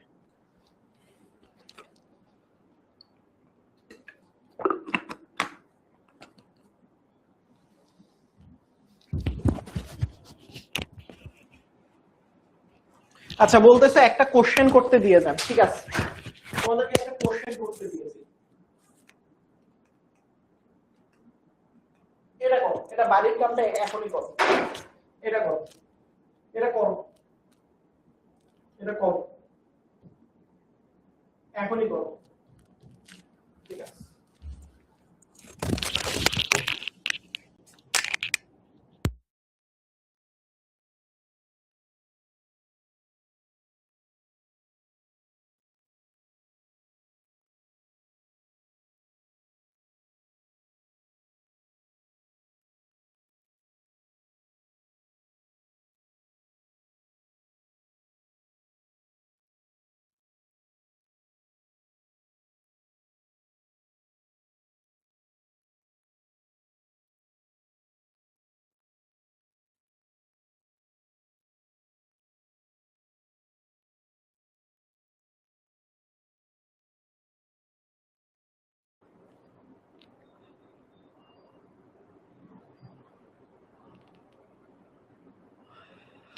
হ্যালো বাচ্চা কাচ্চারা, কি অবস্থা সবাই?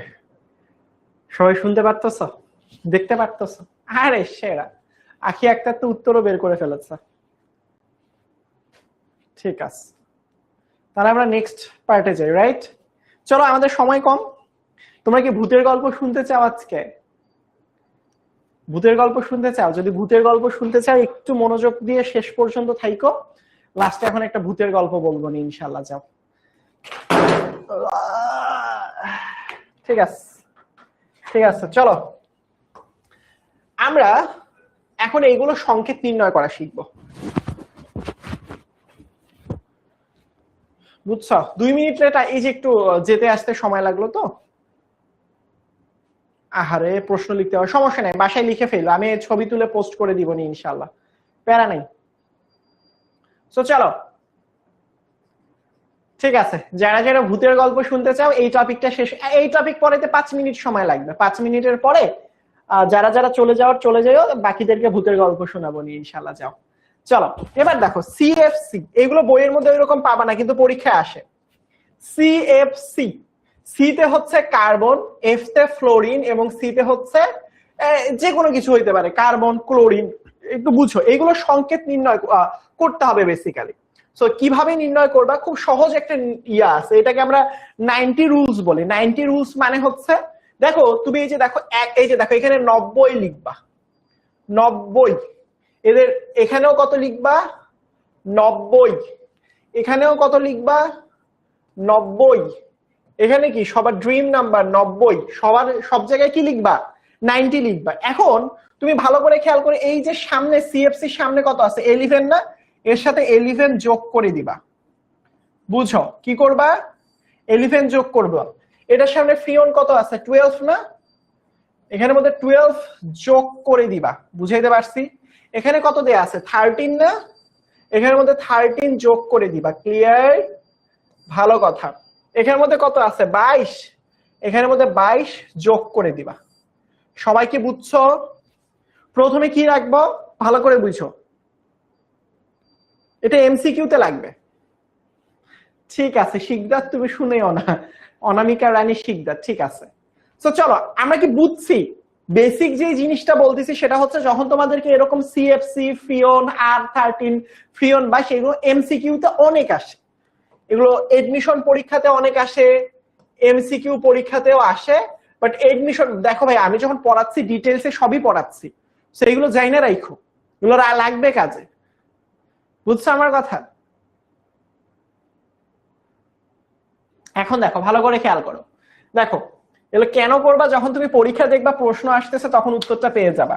সো দেখো এটা যোগ করলে কত হয়, এটা যোগ করলে হয় 101, এটা যোগ করলে কত হয় 102, এটা যোগ করলে কত হয় 103, এটা যোগ করলে কত হয় 112।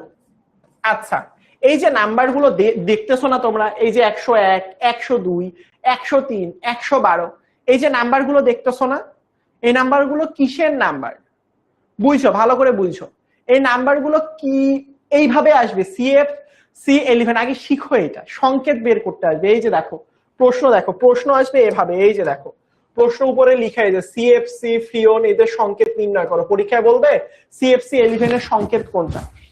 বুঝছো আমার কথা? 90 নিবা, এটা তোমার রুলস, নয়তো বা সংকেতগুলো মুখস্থ করতে হবে, এটা রুলস, এটা তোমাকে নিতে হবে, কারণ তুমি এটা বের করতে চাও। হয়তোবা তোমাকে এইগুলো সবগুলো সংকেত মুখস্থ করতে হবে, এইগুলো শুধু না, এই যে এইগুলো আরো আছে, এইগুলোর সংকেত মুখস্থ করতে হবে। এত সংকেত মুখস্থ করার থেকে তুমি ইজিলি করতে পারবা। প্রথম কাহিনী কি দেখো, প্রথম কাহিনী হচ্ছে, ধরো তোমাকে এখানে প্রশ্নের মধ্যে দিয়ে দিছে, দেখো যারা যারা পরে আসছো, সিএফসি কত দেয়া আছে, সিএফসি হচ্ছে 11 দেয়া আছে। তোমার প্রথম কাজ হচ্ছে, এটা হচ্ছে 90 রুলস বলা হয়, তোমার 90 যোগ করতে হবে। তুমি এখানের মধ্যে 90 লিখবা, কতর সাথে, ওই যে লাস্টের যে নাম্বারটা এটার সাথে তুমি এটা যোগ দিবা, এই যে যোগ দিলা, যোগ দিলে 90 সাথে 11 যোগ দিলে কত হয় বলো তো ভাইয়া?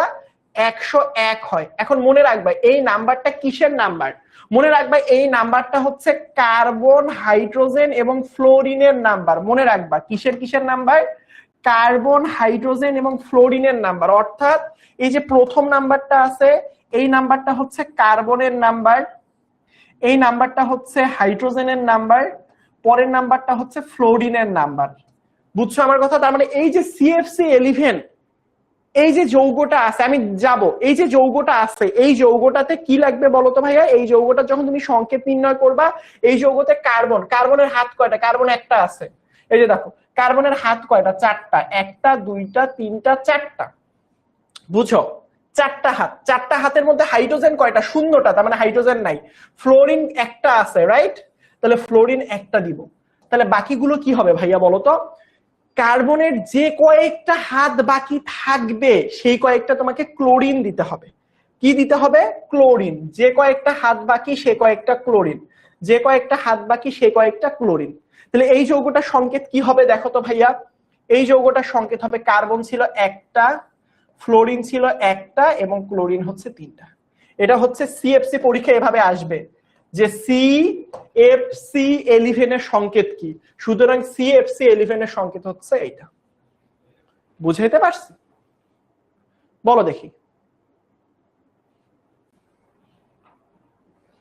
এই যে দেখলেই বুঝতে পারতেছো, এই যে CFC নাম্বার, CFC লিখাই তো আছে, লেখা দেখে বুঝবা, লিখাই তো আছে CFC11, প্রশ্নের মধ্যে দেয়াই থাকবে।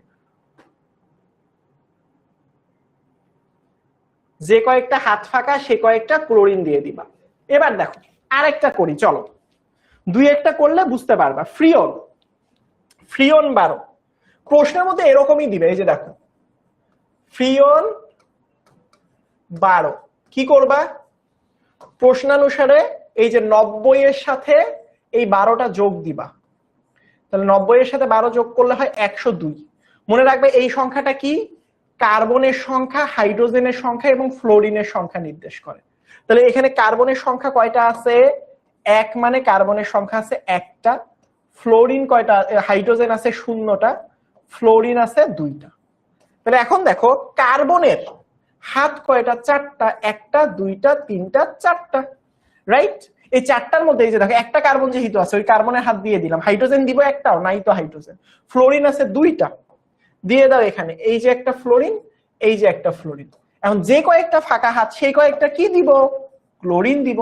এই যে তাহলে এই যৌগটার সংকেত কি? কার্বন একটা, ফ্লোরিন দুইটা, ক্লোরিন দুইটা। এটাকে সিএফসিও বলা যায়। কেন? কারণ সিএফসি তে কার্বন, ফ্লোরিন আর এই যে কার্বন থাকে, মানে সি থাকে আর কি। ফ্রিয়নকে, এই ফ্রিয়ন 12কে তুমি সিএফসিও বলতে পারো। কেন ভাইয়া? কারণ সি এইখানে দেখো ফ্রিয়ন 12 যে সংকেতটা সেখানে সিএফসি আছে। বলো দেখি বুঝছো কিনা। সিএফসি হবে কিনা এটা বুঝবো কিভাবে? সিএফসি বুঝার জন্য ওই সংকেতটার মধ্যে কার্বন থাকতে হবে, ফ্লোরিন থাকতে হবে, ক্লোরিন থাকতে হবে। এই তিনটা জিনিস, মানে সি থাকবে, এফ থাকবে, আবার সি থাকবে। যদি এই তিনটা থাকে তাহলে ওই জিনিসটা সিএফসি। এখানে যেমন দেখো এই যৌগটা সিএফসি, উত্তর হচ্ছে হ্যাঁ, কারণ সি আছে, এফ আছে, আবার সি আছে। বুঝাইতে পারছি? তাহলে এই যৌগটা একটা সিএফসি যৌগ হয়। ক্লোরিন দিব কারণ এটা নিয়ম, নয়তো বা সংকেত মুখস্থ কইরো। তার পরবর্তী দেখো R13 এর কথা যদি বলি, R13 এর কথা বললে এখানের মধ্যে কি? এখন দেখো তোমার যদি এইগুলো প্যারা লাগে মুখস্থ করবা যে ফ্রিয়ন 13 এর সংকেত, এই ফ্রিয়ন 12 এর সংকেত হচ্ছে CF2Cl2। মুখস্থ করে ফেলো তোমার প্যারা মনে হইলে। তাহলে দেখো এটা কিভাবে নির্ণয় করব? 90 রাখবো, 90 সাথে কত যোগ করব? 13 যোগ করব। কেন? 90 সূত্রে এখানে কত পাবো? 103। এই সংখ্যাটা কিসের সংখ্যা? কার্বনের সংখ্যা, হাইড্রোজেনের সংখ্যা, ফ্লোরিনের সংখ্যা। প্রথম সংখ্যাটা কার? কার্বনের। পরের সংখ্যাটা কার? হাইড্রোজেনের। পরের সংখ্যাটা কার? ফ্লোরিনের। বুঝছো? এই যে দেখো CHF, কার্বনের সংখ্যা, হাইড্রোজেনের সংখ্যা, ফ্লোরিনের সংখ্যা। তাহলে এই সংকেতটা কি হবে? কার্বন কয়টা আছে? কার্বন আছে একটা। এই যে দেখো কার্বন। তো কার্বন কয়টা আছে বলো তো ভাইয়া? একটা না? এই যে দেখো একটা কার্বনের 4টা হাত, 4টা হাত দিয়ে দিলাম। ক্লিয়ার? এখন দেখো হাইড্রোজেন কি আছে? উত্তর হাইড্রোজেন নাই, শূন্য হাইড্রোজেন নাই, দিব না। ফ্লোরিন আছে 3টা, এই যে একটা ফ্লোরিন, আর একটা ফ্লোরিন, আর একটা ফ্লোরিন। তোমাদের দুষ্টু ভাইয়া। সো তারপরে দেখো এই যেই হাতটা ফাঁকা থাকে সেটাতে ক্লোরিন দিতে হয়। তাহলে এটার নাম কি হবে বলো তো ভাইয়া?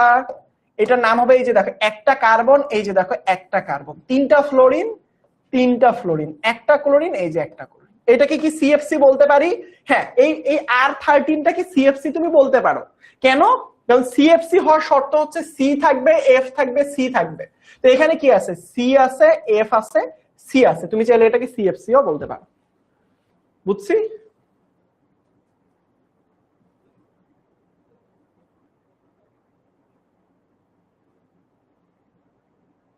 ওরে বাবা, এই তুমি পোলা পান কি, এই তুমি?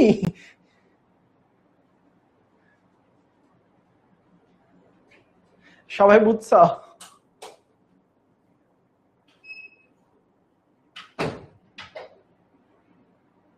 সবাই বুঝছ? সেম একই ভাবে দেখো এই যে সংকেতটা দেখতেছো ফ্রিয়ন 22, দেখো ফ্রিয়ন কত? ফ্রিয়ন 22। কিভাবে বের করব বলো তো ভাইয়া? ফ্রিয়ন 22 এর ক্ষেত্রে কি করব? ফ্রিয়ন 22 এর ক্ষেত্রে দেখো ভালো করে খেয়াল করো, 90 রাখবা। এই যে 22 লিখে দিছে, 22টা কি করব? যোগ করব। যোগ করার পর কি করব? করার পরবর্তীতে 2, তারপর 1 1 112। আমি বলছি এই সংখ্যাটা কি? কার্বনের সংখ্যা, হাইড্রোজেনের সংখ্যা, ফ্লোরিনের সংখ্যা। তাহলে এখানে দেখো কার্বনের সংখ্যা কয়টা আছে? একটা। এই যে দেখো হাইড্রোজেনের সংখ্যা কয়টা আছে? এবার একটা। ফ্লোরিনের সংখ্যা কয়টা? 2টা।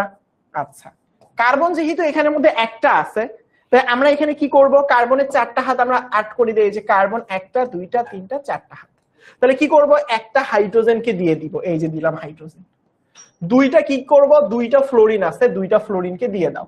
এই যে একটা ফ্লোরিন, এই যে একটা ফ্লোরিন। তাহলে বাকি যদি কখনো ফাঁকা হাত থাকে এটা হচ্ছে ক্লোরিন। বুঝাইতে পারছি? তো এটা কি একটা সিএফসি? দেখো এটা সংকেতটা কি দাঁড়াচ্ছে তাহলে? একটা কার্বন, 3টা ফ্লোরিন, 3টা ফ্লোরিন তো না, একটা কার্বন, একটা হাইড্রোজেন, 2টা ফ্লোরিন এবং একটা ক্লোরিন। এটা কি সিএফসি? উত্তর হচ্ছে না, এটা সিএফসি নয়। কেন সিএফসি নয়? এটা সিএফসি নয়। কেন ভাইয়া এটা সিএফসি নয় আসলে? কারণ হচ্ছে এখানে কার্বন আছে, ফ্লোরিন আছে, সি মানে সিএফসি তো আছে, কিন্তু এক্সট্রা এই হাইড্রোজেনটাও আছে, তাই এটাকে সিএফসি বলবো না, হাইড্রোজেন থাকার কারণে এটাকে বলবো এইচ সিএফসি অথবা বলবো সিএইচএফসি। বুঝছি, হয় বলবো আমরা সিএইচএফসি অথবা বলবো এইচ সিএফসি, কারণ এখানে একটা এইচ আছে, তাহলে বলতে পারি সিএইচএফসি, এটা হচ্ছে সিএইচএফসি। বলো দেখি, যাদের কঠিন মনে হয়, যাদের কঠিন মনে হয়, খুবই কঠিন কি বলো তো ভাইয়া, খুব কঠিন কিছু পড়িয়েছি? এগুলো এমসিকিউতে আসবে এবং আসবেই ভাই, আসবেই, বইয়ে থাক আর না থাক।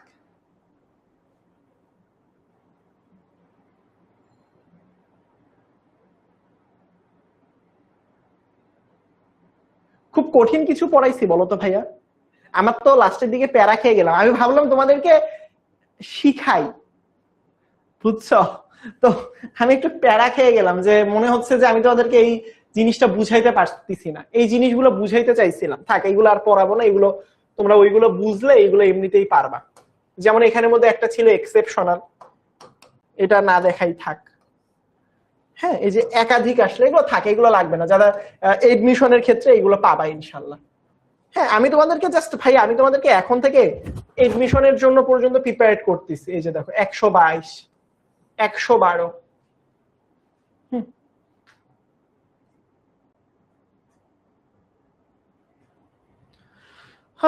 থাক, লাস্টের টুকু না বুঝলেও হবে। চলো গল্প বলে শেষ করে দেই, চলো 2 মিনিটের একটা গল্প বলি, গল্প বলে শেষ করে দেই, ভালো করে শোনো। যারা যারা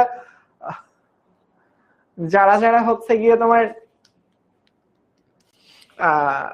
ভূতের ভয় পাও তারা চলে যাইতে পারো। ঘটনাটা ছিল হচ্ছে যমুনা নদীর একটা তীরে, যমুনা নদীর ওই পাশে তো অনেকের বাসা আছে, হয়তোবা এটা খুব সম্ভবত ছিল সিরাজগঞ্জের ওইদিকে খুব সম্ভবত। হ্যাঁ, তো ওই দিকের একটা ঘটনা, অনেকদিন আগেরই ঘটনা। তো ওইদিকে হচ্ছে গিয়ে ধান কাটার, মানে ওই সময়টা অনেক গরম পড়ছিল, বুঝছো, তো মানে বেস্ট অন ট্রু স্টোরি, কারণ এটা শুনেছি যে যার কাছে বলছে সত্যি, তাই তোমাদেরকে বলতেছি। তো ধান কাটার সিজন পড়ছে, তো সেই সময় এক লোক ধান কাটার জন্য লোক খুঁজে পাচ্ছিল না, তো অনেক খোঁজাখুঁজি করার পরবর্তীতে ওই জায়গায় একজন লোকের নাম ছিল হচ্ছে গিয়ে আবুল মিয়া, যে আবুল মিয়ার সাথে একজনের কথা হয়। সো যে বলে যে আচ্ছা তুমি কি আমার ধান কাটতে পারবা। তো যেখানে কথা হয় সেটা একটা বট গাছ ছিল, সেখানে নিচে আসলে গ্রামের হাট বাজার গুলো একটা গাছ বা বট গাছ এরকম কেন্দ্র করে আসলে বসে।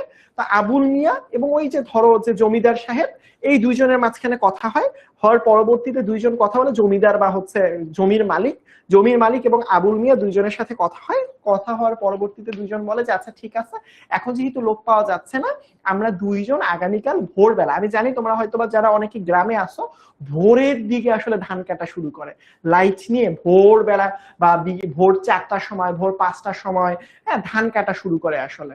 সো আবুল মিয়া এবং ওই জমির মালিক দুইজন চিন্তা করলো আচ্ছা ঠিক আছে, আমরা আগামীকালকে একটু টাকা বাড়াই দিব, যেহেতু এখন লোক পাওয়া যাচ্ছে না, তুমি আসো, আমরা দুইজন একসাথে মিলে আমাদের ধান কাটবো। ঠিক আছে, তার আবুল মিয়া রাজি হইলো। তার পরবর্তীতে যে জমির মালিক সে বাসায় চলে গেছে, যাওয়ার পরবর্তীতে খাওয়া দাওয়া করছে, খাওয়ার পর শুয়ে পড়ছে। তো হুট করে, মানে সেই সময় গ্রামের ওই সময়টাতে কোনো ঘড়ি টড়ি নাই, আসলে প্রত্যন্ত গ্রাম তো, ঘড়ি নাই, মোবাইল নাই। তো হুট করে ওই যে জমির মালিক, ওকে একটা বাহির থেকে একটা সাউন্ড পায়, বলে আবুল মিয়া যাবানা, আবুল মিয়া যাবানা ধান কাটতে। তো লোকটা উঠে গেছে, উঠার পরবর্তীতে ভাবলো যে আচ্ছা ঠিক আছে, আমার তো ধান কাটতে যাওয়ার কথা, ভাবতেছে অন্যরা এইভাবে পড়ে পড়ে ঘুমাচ্ছে কেন, ভাবলো যে অনেক গরম পড়ছে, হয়তোবা রাতে ঘুম হয়নি, ঘুমা করে আমি যাই। তো দরজা খুলছে, বের হইছে, তো দেখতেছে দূর থেকে আবুল মিয়া সামনের দিকে হেঁটে হেঁটে এগিয়ে চলে যাচ্ছে। তো বলছে আবুল মিয়া দাঁড়াও, আমরা একসাথে যাই। তো আবুল মিয়া যাচ্ছে তো যাচ্ছে, যার পরবর্তীতে হচ্ছে গিয়ে তোমার কিছু দূর যাওয়ার পরবর্তীতে, মানে কিছু দূর যাওয়ার পরবর্তীতে হচ্ছে পেছনের যে জমির মালিক একটু দৌড়াইছে যে কি ব্যাপার, একটু ধরি আবুল মিয়াকে, কিন্তু কেন জানি সামনের দিকে গেলে আবুল মিয়া আবার ভেনিশ হয়ে যাচ্ছে, বুঝতেছে না আসলে যে হচ্ছেটা কি। তারপর এরকম করতে করতে তারা ওই বট গাছের নিচে গেছে, যাওয়ার পরবর্তীতে দেখে আবুল মিয়া নাই, মানে পুরা জমির চারপাশে ফাঁকা, এবং তখন নাকি রাত প্রায় 2টার মতো বাজে। চিন্তা করো, রাত 2টা, মানে তখন তো ঘড়ি নাই, ওর মনে করছে যে চারপাশে মানে একটু পরে ফজরের আজান দিবে, রাত 2টা 2:30টার মতো এরকম সময় বাজে আর কি। সো এইরকম রাতের বেলা আসলে হচ্ছে সে বাইরে চলে আসছে একা একা। সো ওর হাতে একটা হচ্ছে লাইট টাইপের কিছু একটা ছিল। সো ও আবুল মিয়াকে চারপাশে খুঁজতে থাকে। হুট করে আসলে খেয়াল করে আবুল মিয়া মনে হয় তার পেছনে দাঁড়ায় আছে। তো হুট করে লাইটটা দিয়ে আবুল মিয়া এরকম করে ধরছে, ধরে বলছে, আবুল মিয়া তুমি কি অবস্থা, কই ছিলা? তারপরে আবুল মিয়ার চেহারা দেখার পর ওই জমির মালিকের এক্সপ্রেশন চেঞ্জ হয়ে গেছে। কেন?